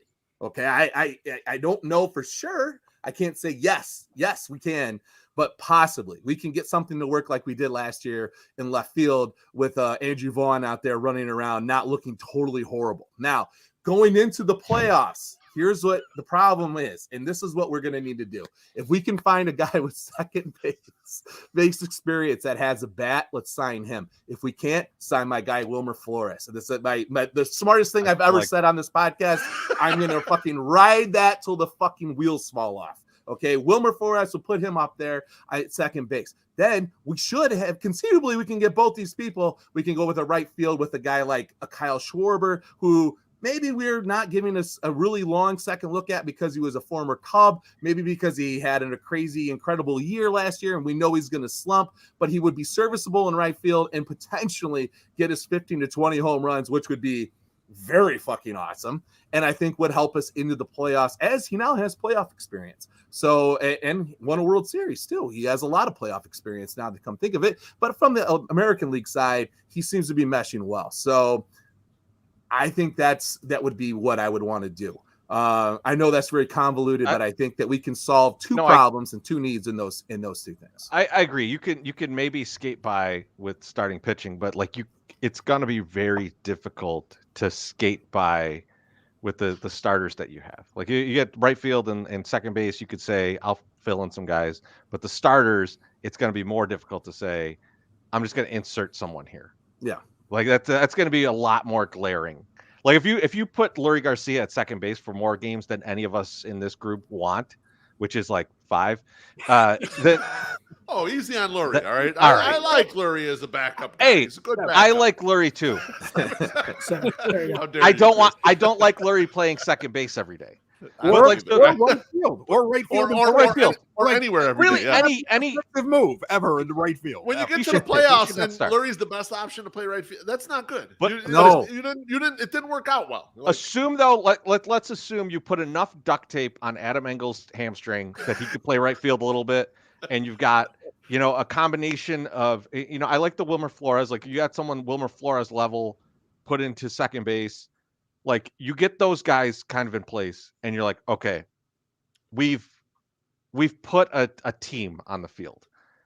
You don't have any of those things at starting pitching.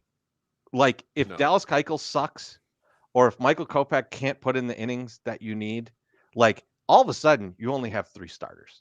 yeah, you're fucked. Right? And you're in serious trouble. And if you want to look at what that looks like, you only have to look at the Padres of this season to say what happens if your pitching has some setbacks that you didn't expect. Padres. That is what happens. That's what happens. Now, luckily, our division sucks a lot more than the NL West, so we might be able to skate by. But MSS, I agree. Like a starting pitcher, like get somebody, get some warm body. To Ed's earlier point, give me a major league player. Like that's all we need. That's the baseline. We're talking about the fifth starter. Just I'm hoping that at some point Dallas Keuchel goes and watches old video of Jamie Moyer and what he became towards the end of his career and just figures out like, hey, I'm left-handed. If I throw it so slowly that no major league bat could possibly hold back on it, I'll be able to win 20 games this year and everything will be fine. You don't even need that. Like my Sox were saying, you just got to be okay. Just a fucking dead cat bounce to a league average ERA would be perfect. That would be great. You would be earning your fucking money throwing 150 innings at that pace. The problem, Treasy, this whole problem though is built around the fact, and I'm not. I mean, I hate to hit the Hanbots again. Rick Hahn's development system, they don't have, there's no one in AAA, there's no one with options. There's no one with minor league options that we have there that's ready, that's like, okay, that's your next guy if a guy gets hurt or whatever. Yeah, Jonathan Stever, you don't believe in him anymore. Like there's just no one there. And the next layer of pitchers got their ass kicked at A-ball last year. So you don't really even, there's nothing. There's no guy. You need to find someone you could squeeze at those levels that could be competent if they came up here. This is the main issue with this team as far as depth goes. Everyone laughed at the depth argument last year because, we got lucky and worked out. Brian Goodwin hit for a while and Jake Lamb hit for a while and Billy Hamilton did all his shit. That was the 1 year that's happened since Hahn's been the GM. Like, we need that again. We need that same shit, especially on the pitching side. We talked about this previously in a podcast. The amount of starts that the 5 starters that were anointed in for the Sox this year, the amount of starts that they made was unbelievably high. Like the teams that like look like the White Sox and didn't get into the playoffs, everything was the same except their starters started a lot less games. And that is the scariest thing here. That is the scariest thing. Beef, though, I will ask you, what is your one thing that you need? I mean, to me, this is like a whole organizational problem. Not an organizational problem that Chris mentioned with getting people in the ballpark, which is a huge one, and they really need to fix that fucking thing right away. Is I need one nameless, faceless White Sox farmhand reliever to show out like a motherfucker, be a real presence, and replace Michael Kopech's spot in the bullpen. It's this thing going in the last decade. I need a goddamn White Sox development crew that can start developing these arms that throw seeds out of the bullpen. We can't be spending half of Jerry's tiny allotment every year on bullpen arms, right? We can't give the money out to Kendall Graveman. We need to fill other spots, right? You need to have a guy who no one's ever heard of that comes up with those 99. We don't need any more Jose Ruiz style relievers. Yes, anyone can find the last guy in the bullpen that throws low leverage good. We need a guy who you're like, oh shit, this guy could be an 8th inning guy, and we didn't even know his name going into the training camp, right? The White Sox have been horrible at that, dare I say, since they got rid of Don Cooper. And I'm not the biggest Don Cooper fan, but he was good at one thing. He was good at bringing along bullpen arms that haven't done anything. Ethan Katz has got to show me something here. The Sox development group's got to show me something here because we can't keep spending so much money on the bullpen every single year. There's going to be more needs, and if we want this thing to last a decade and want the Sox to be contenders, they've got to start developing guys that cost nothing out of the bullpen. I love Ryan Burr, by the way, Alex. I love that comment. I love the Ryan Burr comment because wasn't that what Hendricks told us? He's like, who's going to break out? He's like, well, I love how Andrew Vaughn did. He worked his ass off, and Ryan Burr is just going to be. He's a great guy, and he's going to be a great pitcher. And I looked at each other like, did he Ryan Burr? Did I hear that right? I love Ryan Burr too. I hope that's right. I love Ryan Burr. We saw his debut, Treasy. We were in Detroit for his debut. He pitched mad as fuck, and I'm like, I love that guy. I like how that guy's attitude is out on the mound. Give me that. He guy throws like he just found out his wife was cheating on him. That's and that's what you need, really. He looks so angry out there. Yeah, I think Coop just went to guys because he's got that thick Brooklyn accent. He's like, hey, you know what your wife's been up to? It's You got Tucker Barnhart first. You know what he's been doing? Pound I'm kitty. not trying from to Bull slander. Durham. Yes, from he's Bull from Durham. yes. Or no, it's Major League. I'm sure he was a really close friend of yours, but what was he doing? Dude, with his I love underwear Burr, and on I'm his not head. trying to slander Ethan Katz, but Ethan Katz had a lot on his plate last year, right? He went from being assistant pitching coach to being the main guy, right? That's a lot of work outside of just like, hey, this guy I'd known since he was in high school, fixing something in his repertoire. That's a lot of managing people. That's a lot of managing in-game stuff. That's a lot of fucking work. I mean, the guy did a good job, but what I need to see out of him is bring some of these relievers along. And your man Jordan Lazowski, he did a nice blog where he detailed a couple guys, under the radar guys the White Sox have signed, like minor league signings of bullpen arms, potential guys. And he outlined both, like, here's like what their one great skill is. Here's where they don't do well. Ethan Katz fixing a guy like that and making that person matter, having them pitch in the 7th inning or whatever on a regular basis is a huge fucking deal for this team, in my opinion. I agree. And Beef, I'm going to stay on the coaching staff. And so I think that there needs to be one guy. There needs to be one coach whose primary focus is just putting the fielders in place. They never shift. They shift way too infrequently.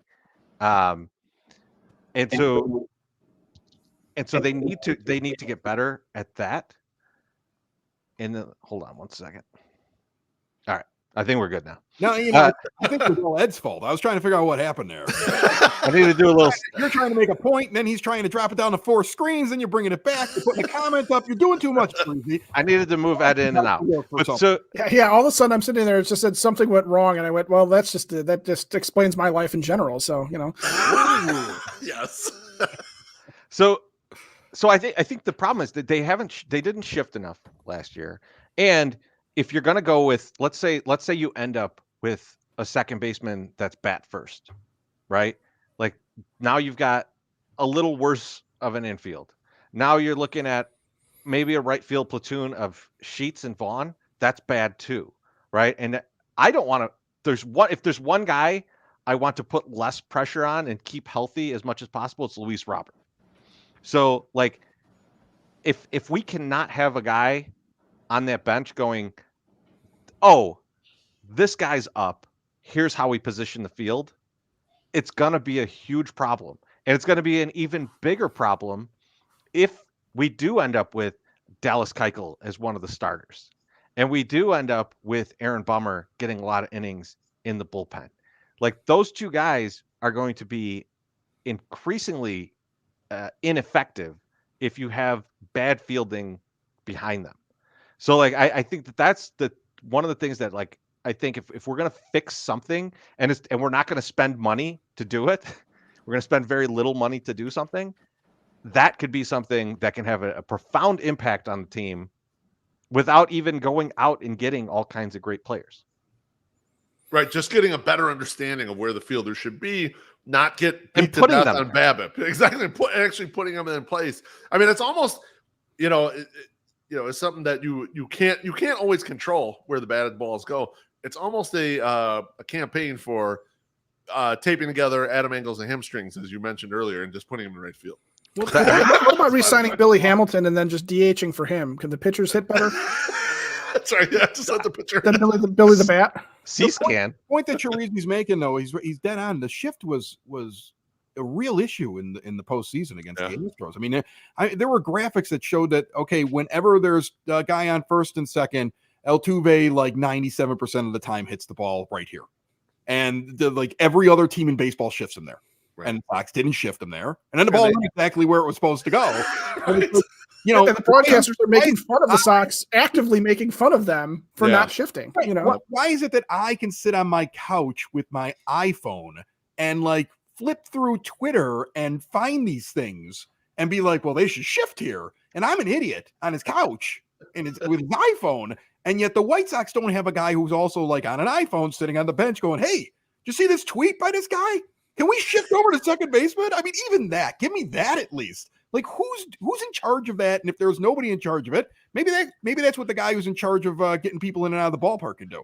Maybe he's There you go. I think they just got away with it all year because they had a pitching staff that was so high in strikeout rate. Yeah. They didn't get burned by that shit all year until they faced the team that makes a lot of contact. And that team burned them by that. And now it's probably a little bit of an outlier too. Like the Astros were like true talent. Sox and Astros are pretty even. And that series worked out where it looked like the Astros kicked their ass. I don't really think they're that much better than them. But those batted balls sure looked like it. They made it look like you weren't in the right spot. You weren't where you're supposed to be. They got burned on the spots they should have not got burned.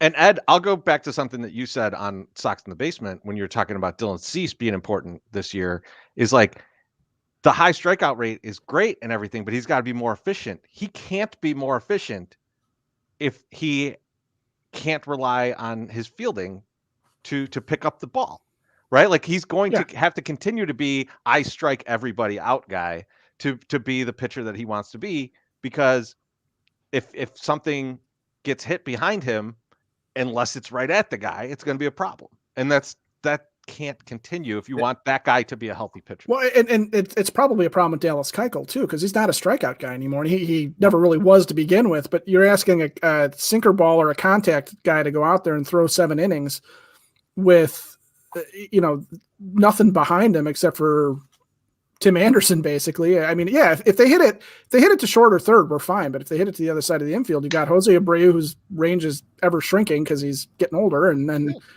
well, right now you don't have anything at second base. So they just hit it right through that hole every single time. we feel literally nobody standing there. So my team is on the field. I love Coach Norman Dale. How dare you? Oh my God. That's my Chris, man. that was a perfect reference. Perfect reference. That beef, that goes to your no second baseman theory. Like that's right. 0 second baseman. Like in fantasy football, when people go 0 running back, the Sox are going 0 second baseman. They're just gonna whatever's left at the end. That's the shit they're going to take and hope that thing rises up. I'm convinced that's what they're doing at second. I hope to God they sign a big swinging dick left-handed hitter for right field. Well, maybe they can play Andrew Vaughn in like a short center, play like softball, right? I like that idea, actually. Ed, this is an idea I had. This is an idea I had. So you trade Kimbrel to the Rays for Kiermaier. The money almost works out perfectly, and they have enough assets to fill that backwards. They're going to be fine. So you put Kiermaier in right center, and you put Luis Robert in left center, and then you put Jake Berger at short center, and that's your new infield. That's your new infield. That's not a bad solution at all. I'm all for it. Yeah. Why not? You convinced me. Yeah, I'm there. I'm right there with you. And then the shifting problem is done because you just tell Jake go wherever you think there's a hole. We're gonna take that idea and do an entire Sox in the Basement podcast like we came up with that. Hey, feel free. Feel free. Chris, I have plenty of other bad ideas that you can use too. It's like in the campaign. What do you got back there? A book of bad ideas? I just came up with it. Bad ideas with Chirizi and Jordan Lazowski. And oh my! You come up with bad ideas for the team, and then he does something very dangerous, which is also a bad idea. Yeah, we got bad ideas. Wow, this is just the expression on Jordan's face from me telling things like this would be worth the whole segment. Right. Jordan, would you rather accept this as a good idea, or would you like to drink this tub of hot sauce? Jordan, you can either agree with the short center theory, or we'll throw you down the stairs. We're too lazy to come up with a stunt. We're just going to kick you down. All right, fellas, let's get into this. This is one of my favorite things to do. It's bold prediction time, but we're going to do two predictions. So the first one we'll go around. Each person will give one, and this is a bold prediction that scares you. Treasy, I think you should go first, because when we were talking before we got on here, you said you had like 50 of these. I want to hear your scariest one, because you are terrified heading into the season for some reason. So here's okay. So this bold prediction that scares me, and I think we've touched on this a little bit as we've been going around, and we all believe we need more starting pitching. We all want some kind of dead cat bounce out of Dallas Keuchel. And I think we all have a little bit of trust issues with the coaching staff. Dallas Keuchel pitching over 160 innings is my bold prediction that scares the hell out of me.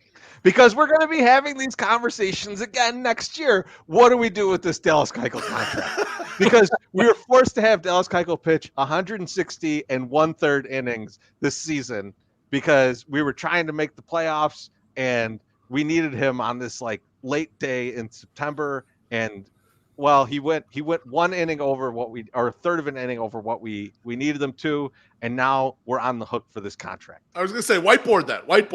Why is that number significant? So, at 160 innings, Dallas Keuchel's 2023 option vests.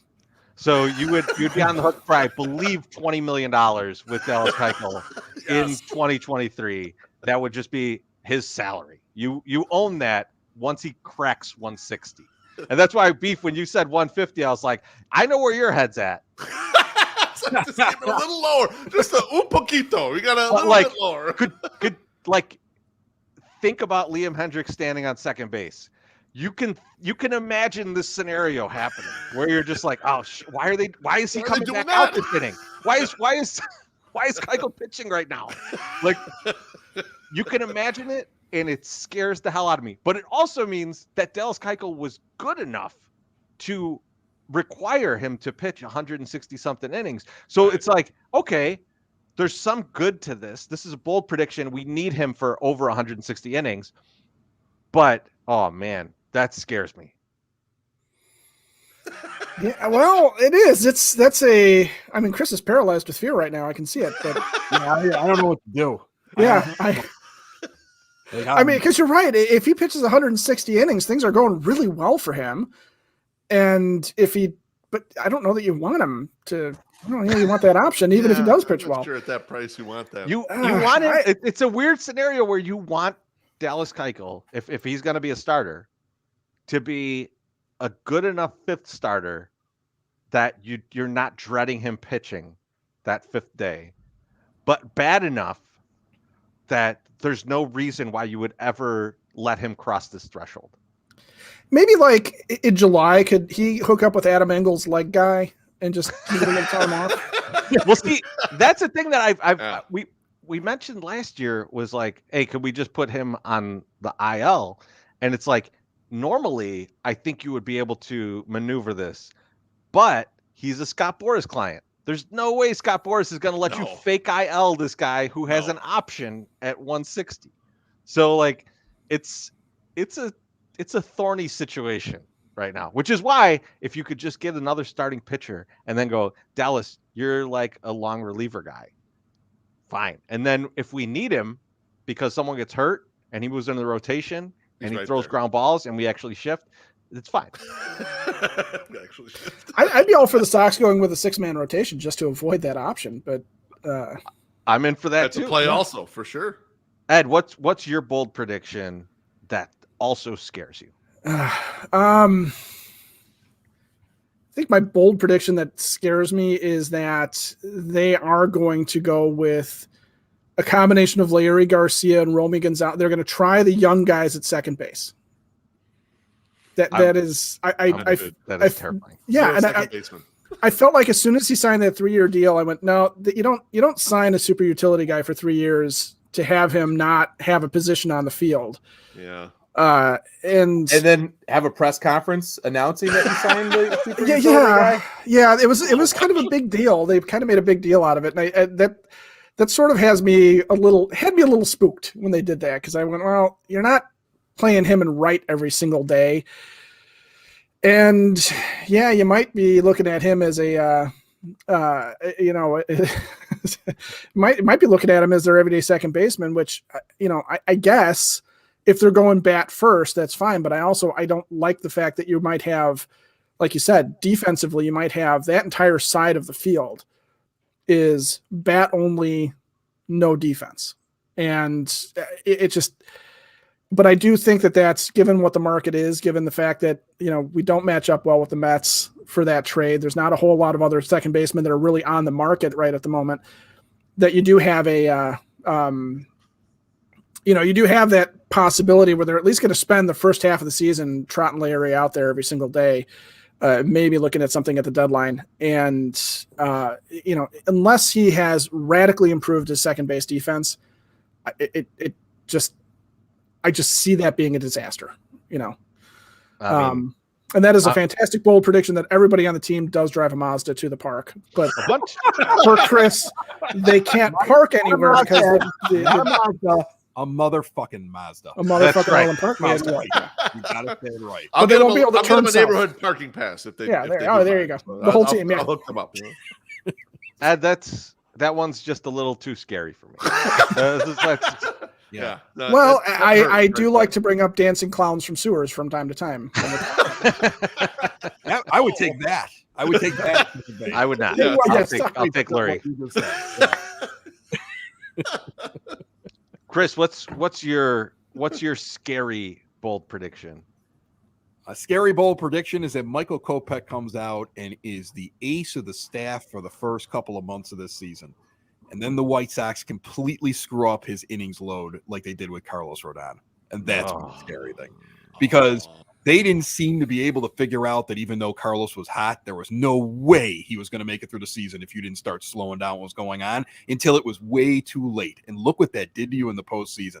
That was a massive blunder by the White Sox. I mean, we talked about it. I'm sure anybody else talked. People on sports radio talked about it. Anybody that follows the White Sox, guys sitting at bars just talking about the team, they all knew that Carlos Rodon does not pitch 200 innings. He don't pitch 150. Ashley Rodon knew he didn't pitch 200 innings.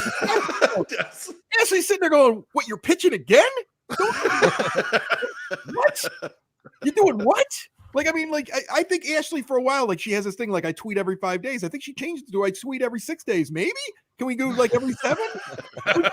Everybody knew, and the Sox didn't get it. And he goes out and he pitches that no-hitter, and he's just on fire, and they just rode his arm, and you can't do that. And so my biggest fears are going to do that with Kopech, because let me tell you something, he is not stretched out enough. The way that they used him last year, if they would have done it a different way last year with him, and there were other options and other ways they could have done it with him last year, where I couldn't believe that he was going to go out and pitch a full season, you could just lay on him. And yeah, if he's rolling along, put him out there through 8 innings or let him get the complete game in May. The problem is that I'm afraid he's going to come out and be ready to go. He seems like a serious dude. I'm sure he's like, I'm going to go out there, get this spot. I'm going to hold on to this starter spot. I'm going to give it everything. And he seems like a serious guy. And I think he goes out there and he has a great start to his season. And this team doesn't know how to hold him back a little bit like they have to. That is frightening. That's a great call, and that is definitely going to happen if he's successful. Oh, yeah. I don't know if he'll be able to manage a strike zone for as long as he needs to. I mean, that was kind of his main issue when he was a starter. And out of the bull, even a second half out of the bullpen, I don't know if he tired or what it was, but he wasn't as effective in the second half. But you're totally right. They'll ride the shit out of him because for whatever reason, this regime doesn't really get it's a long season. We're playing in October. Fucking pull back on these guys. Like let's chill it out a little bit here. Right, you know what the players get it. Liam Hendricks was on our show, and the best thing that he said was 162 practice games before the ones that actually count. Like he said that. That's how he views the season. Start listening to those guys. He knows what they know. Yeah. So there are certain things that are inevitable with the White Sox. They're never going to shift, even though everybody else knows they need to shift. Their manager believes that Leori Garcia is an everyday player because he was a utility guy that was like, so he loved utility guys. Like his entire career, Tony La Russa finds that one guy who's just good enough to do some really cool things, but really shouldn't be playing every day. And he falls in love with him. Like guys have made entire careers out of being that guy for Tony La Russa. And then also they don't know how to manage innings. They've shown that to me. And none of these things cost money to fix. They just cost looking in the mirror and understanding there's a better way to do it instead of just repeating the same dumb mistakes year in, year out. Man, that's totally right. That game against Baltimore, when you're up 8-0 in the 4th inning, pull the guy. Thank you. Real easy. Obvious stuff. Easy. You can find those opportunities in 162 and make sure that you take advantage of them. Same thing with Dallas Keuchel, so we've got to pay him $20 million in 2023. Right. You got oh my God. He pitched 4 innings. Opener. What he is. Pull that back. Yeah. All right. My Sox summer. What's a scary bold prediction for you?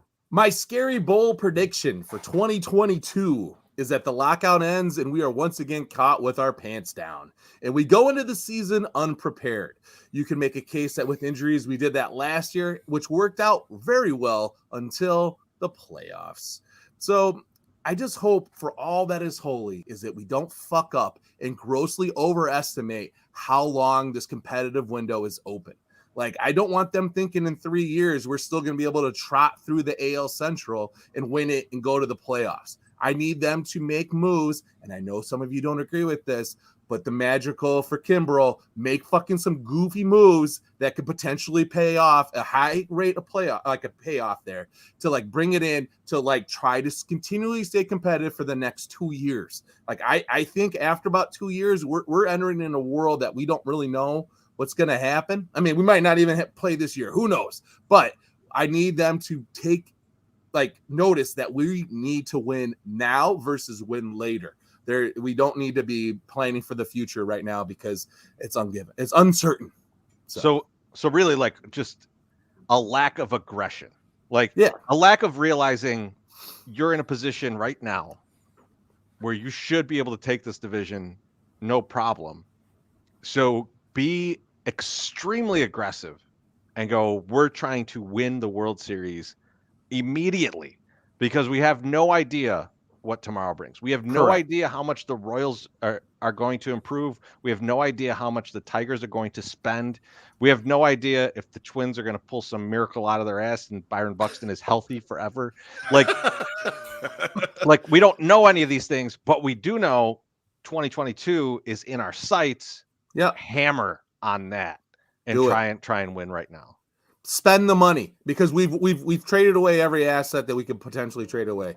We need to spend money, and now it comes down to that. Stop being cheap and spend the money, and hopefully everyone's on that. Maybe it will work out, maybe it won't. But I would rather see them go out and be aggressive and fail than to be conservative and fail.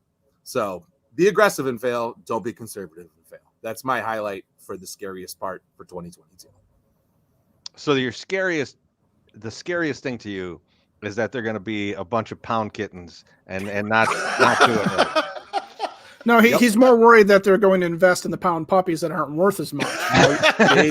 Ed's paying attention. That's right. He wants Rick Hound. He wants Rick Hound to pound kitty is what he wants. Okay, got it. Pound kitties, no pound puppies. Yeah. Available in 2 weeks. The 108 pound kitty. You can buy it. Yes. If you buy 2 of them, they send you a sticker, and they take pictures of them shipping it out so that you know that it's on its way. That's the 108 day price. Thanks for ruining that, Chris Lanou. He's paying you back. He's paying you back for the logo. That's right. Beef, give me your scariest bold prediction. I'm gonna be honest with you guys. It really pains me to even go down this path and think about this. And my guy Ken W is going to be upset at me. But my bold prediction that scares me is that Jose Abreu might finally regress. Jose Abreu is going to be 35 later this month. Way back in the offseason after 2019, I wrote a blog that totally bodied all the slow thinkers that were worried that Jose Abreu would regress and that he wouldn't be worth the contract. And of course, I told everyone how stupid they were, and Jose Abreu would be worth the contract. And when you look in hindsight, he's already worth what he was paid in that offseason. He's got an MVP. The White Sox have 2 playoff appearances in hindsight with that contract. But I'm a little worried now. And if the White Sox don't fix right field and they don't fix second base, I'm not quite sure Andrew Vaughn's ready to become the heir apparent to Jose Abreu. I like Andrew Vaughn, and I think I get bodied a lot for this show when I talk about how Andrew Vaughn just didn't really produce last year. All right, he was a below-average hitter at a corner position. He's got to be better than that. I think the White Sox are going to have their pants down if Jose Abreu is not what he's been for all these years. He's not as dependable as he's been driving in all these runs.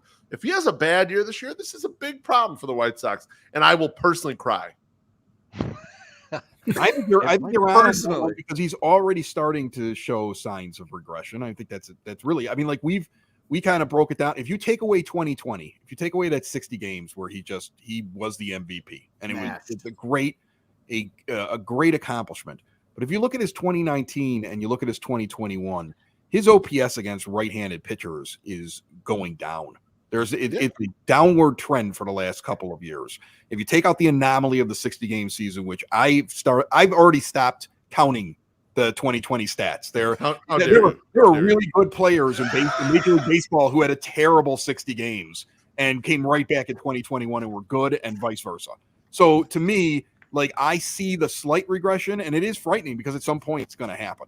Like Ed and I have said several times that if this team is doing well, if guys are continuing with the next step, if Eloy Jimenez is back and healthy and doing what he should be doing, and Luis Robert continues to be what Luis Robert is, if things are going well, Tony La Russa will have Abreu move from the 3 or 4 spot down to the 5 or 6 spot by midway through the year. That's actually a positive for the team because some of these other guys should be ready at this point to be those middle of the order guys. And that's not a knock on Jose Abreu. He's a very valuable player and a good player. And if he doesn't regress any more than what he has and he stays on what he's doing, he's a great guy to have on your team. But what you want is you want to see some of these other guys take that from him, you know? And you don't want the team to be like beholden to, well, he's Jose Abreu. We can't take him out of the 3 or the 4 spot. Like I want to see guys take that from him. I want to see Luis Robert in the 3 spot like he's Ken Griffey Jr. That's the right idea. When I did the analysis on the contract back then, you know, people look at it like that all the shit's going to happen linear, right? It's going to, he's going to dip down. You can't throw out the 60-game season because what happens sometimes, especially with these right-handed power hitters, is they'll have these spurts where they're fucking monsters, right? That counts amongst all the things. But we're getting to the age with Jose Abreu where even at this age, really good players start to decline. Only the all-time greats can really hold it up when they get into their late 30s, or occasional like weird players that either were juicing their balls off or they just sort of like kept in better shape or whatever. So you might see that regression coming, but you're right. It would be great if the other players, especially Luis Robert, especially Eloy Jimenez, kind of took it from him. Said, all right, you're still pretty good, but we're better than you now. We are superstars now on this roster, and they don't need Jose to be the superstar anymore. I'm just worried that no one's going to go and do it. Maybe Luis Robert, but the rest of them, I'm not sure we're ready for a world where Jose Abreu is like a league average hitter.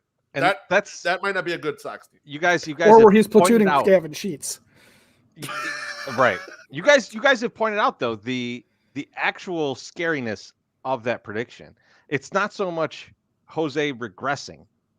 It's that none of the other players show up like we've been told they're going to. Right. Like that's the real scary part, because like I think everyone here has to be looking at 2023 saying Jose Abreu plays for the Miami Marlins in 2023. Right? Like, I mean, Jose Abreu's number is going to be up on the ring someday. It absolutely is. It absolutely is. He's going to deserve all that shit. He's not on the team next year.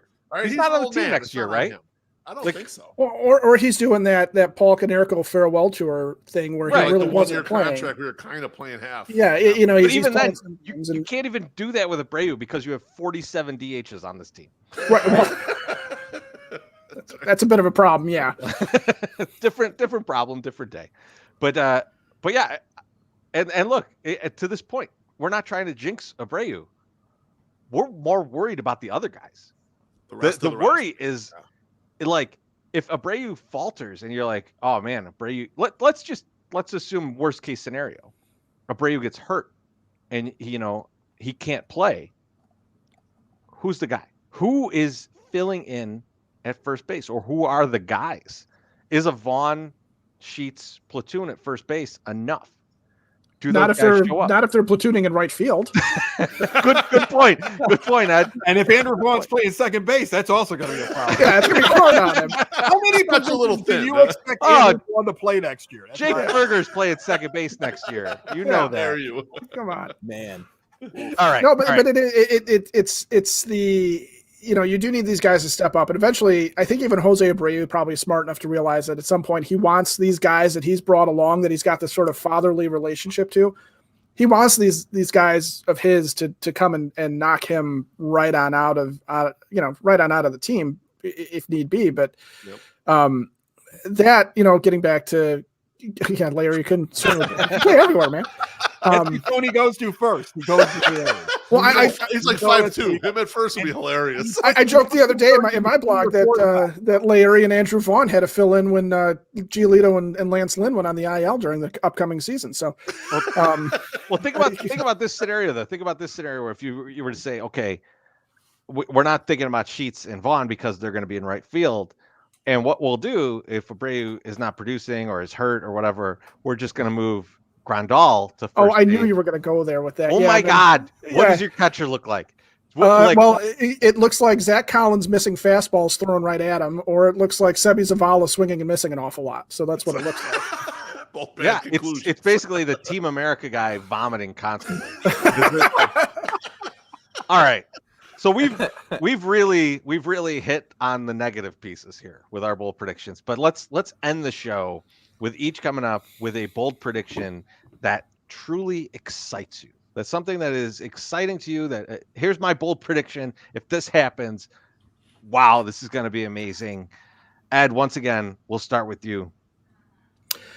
My bold prediction is that the White Sox are going to end the season with 2 top 10 starting pitchers. Oh, wow. Love that shit. Dylan Cease and who else? Lucas Giolito. I think Giolito's got another gear that he can take. And I think those guys make an ascension this year. I think that last year with Ethan Katz was them learning what that system was that helped turn Giolito. And I think Cease is learning that as well. But I think this is the year for those guys that they take the next step. And Chris mentioned this when we were talking on our last show about how Giolito wants to, he's worried about his free agency coming up in a couple of years. He better take that step now if he wants to get that big Max Scherzer money. And, and I think Cease is just at an age and at a point in his development where this would be his natural breakout progression. So I think those two guys are going to make it so that, when we're looking at the White Sox rotation going into a playoff series, we're going to be talking about, whether or not Cease or Giolito leads us off versus Lance Lynn going into Houston and getting smacked around because he only throws fastballs. I mean, Dylan Cease's second half was bonkers last year. It was totally insane. He was one of the best pitchers in the AL in the second half. He shit the bed in the playoff start. And I still think he's got a little bit of like nervousness when in a big game like that. We need to rid him of that. I think my Sox summer take him to the dispensary. We'll get them all hooked up and we can fix that one last piece. But the man was a beast in the second half last year. And I'm with you, Ed. I could totally see him being the ace of this staff. And I would really love if Rick Hahn went out and inked this man to an extension. And that was your big offseason signing. And you got him locked in for a while because I think he could be the ace of this crew going forward. One of the things that people don't realize is that Dylan Cease took off the moment that Ed traded him to my. It's true. It's true. I have a long-standing. I thought Cease was talented enough to break the long-standing curse of I don't keep White Sox players on any fantasy baseball team of mine because I immediately kill their careers. And Cease came out. He struggled, and I was telling Chris this. He's like, "Well, trade with me." We worked out a trade before we recorded a podcast. And I think that night Cease had, 5 innings, scoreless, 12 strikeouts. I mean, it was just ridiculous. And I'm like, well, okay. That's my point. Pick up. So if there's anybody that's struggling, trade them to me. Yes. And I'll trade them off to.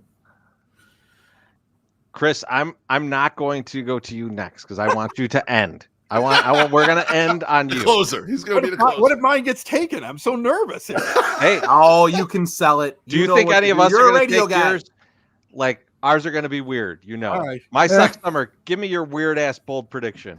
My bold prediction, something that gets me excited, is a full season of total offensive dominance of Robert and Eloy. Imagining home runs hitting by the dozens gets me completely chubbed up. Another year wiser, another year of being prepared, and Eloy fully healthy, a man possessed to show the South Side how he fucking rolls, and he rolls deep. I see Luis Robert becoming a complete player in 2022 with a shit ton of offensive growth and production. That's what gets me excited. You totally just stole Chris's. I think these guys There's are going to no way. Even if he has a Robert one, it's going to be so much more specific as to how. No, he was just going to talk about Eloy and Robert giving him a chub. So there's. We already know that. I just think that those are the guys that are like going to miss out. They missed out on a great season last year. and they're going to come back with fire in their bellies, fire in their plums, and go out and just mash the fuck out of baseballs. That's just what I think is going to happen. I love it. Yeah. Let's put we'll wait, but maybe we'll put a number on their home run totals in a little bit. But I'm gonna go quickly because mine is less fun. I think this is probably because here's the thing. I ruin people's careers. So I don't Yes, want you to do. put any, I'm not putting the 74 Eloy home runs out there again, because as soon as I did it, he ripped his titty off. Like, so here's what I'm going to go with, because this was everyone's standard prediction last year. I'm going to go with it as a bold prediction this year. The super bullpen comes to fruition this year. And I will tell you the standout of that is going to be Aaron Bummer. So I will say a sub-1 whip for Aaron Bummer in 2022. He will dominate, hopefully, because they've actually positioned the infield to take a ground ball. But how dare you? But like if you were to look at what their bullpen was supposed to do last year and what it ended up doing, with the exception of Hendricks, they performed so poorly. They performed standard deviations away from where they should have, considering this was supposed to be the super bullpen. Now it's a very different team, and they're going to get stuck with Kimbrel.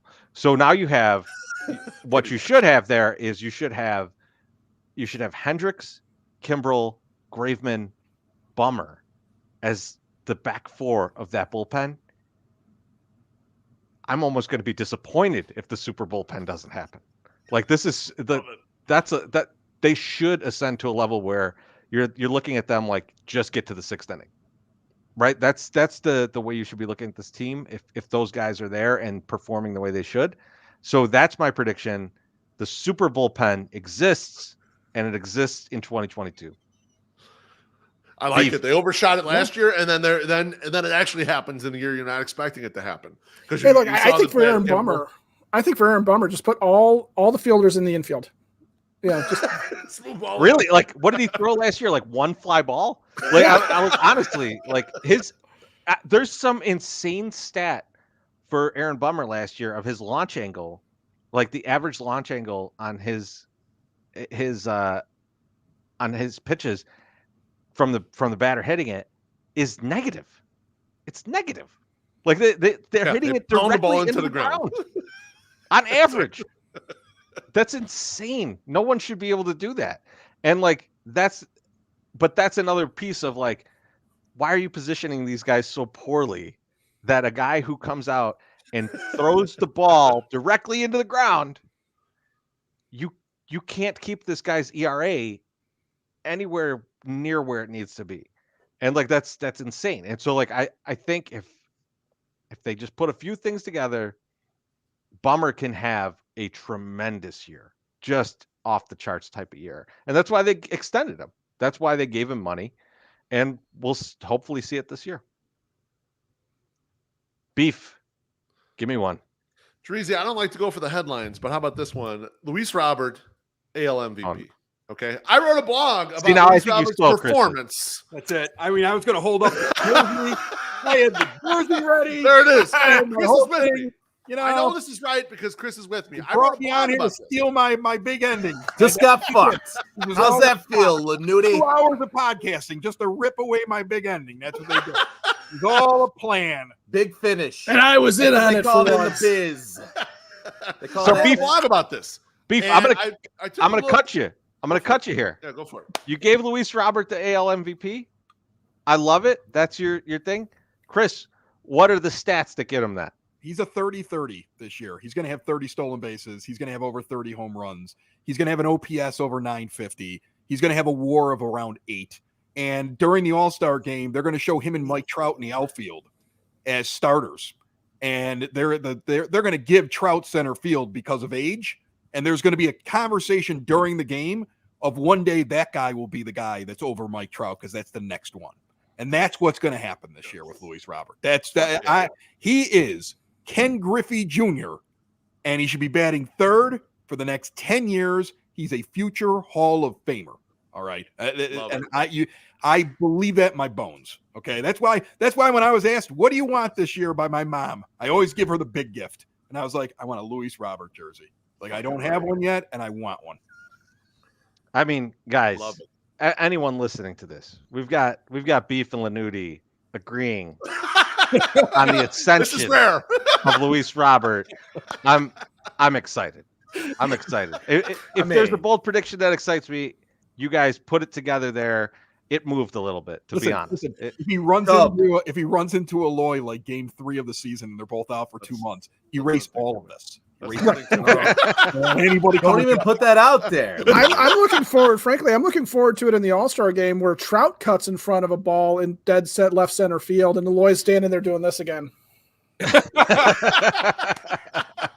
Because Roberts just positioned him in left center and been like, "That's a good approach for Eloy. Don't go too far. Just if it's hit at you, catch it, but don't go." And you know, I want the sod father to. I still want him to put a circle in left field where Eloy can go, and that's it. That's all he gets.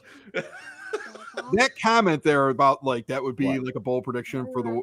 I think Luis Robert is already becoming a name around baseball. I agree. And I mean, like I went to the Bourbon Trail like 3 weeks ago with my friends, like my old college buddies. Okay. And we get together for a big trip once a year and they all live in different parts of the country and they all know that Luis Robert's a star. Okay. Even the Yankee fan from Long Island is like, that guy's good. Like everybody is good. Can really that guy's good. We'll trade you Brett Gardner for him. That's high praise from a Yankees fan. Yeah. He's not a Yankee, but man, is he good. Like that. Guys, if there was a note that we can end on, it's got to be this one, because I think we are all very excited, and I think we all agree that Luis Robert could be that guy, and he's just that incredible of a talent that you want to see it. And so I'm going to end this one. I know we've got yet to do a Sox in the Basement podcast, so I will get some more drinks and be ready for that. But Chris, Ed, thank you for coming on, man. It's always so much fun hanging with you guys, talking baseball with you guys. And I just really appreciate you guys jumping on. And I hope it's not too much snow for you guys to shovel out later. I have a 13-year-old son. He's my snowblower. I don't yeah. Hey, I'm hosed, but that's okay. I you know. Hey, Chris, if you want to do this more than once a year, call a motherfucker. Okay, that's all you gotta do. Like, I don't see. I mean, you know, you're like, oh, I wish we could do this more than once a year. Call my ass. We'll get it together. All right, don't worry about it. I don't like this over video thing. I don't like it. He had to put on pants just in case the camera fell down. I want to do it at a bar. I want to be doing drinks. I want this guy bringing me his most disgusting coffee stouts and lining them up on my bar. Like, Chris, try this one. It's like motor oil with coffee in it. Like I want that. I want to have that. Okay. So what Chris is saying is that he and I have to come up with a better way to record us all sitting at the bar together to do this. Is what he really wants to see. I think that's what I'm hearing. And then we're going to line up coffee stouts and pound kitties and then make a bunch of money. Oh, boy. Yeah. And Rice Krispies. Jordan Wazowski. He'll be the bartender. Perfect. We won't give him a mic, but Jordan will be there. All right, fellas. Thank you so much. Everyone, follow Sox in the Basement. Follow Sox on 35th. Follow Chris Lanuti. Follow Ed Siebert. Get all the content you can out of these guys. They're awesome. And we will talk to everybody soon. Thank you. Happy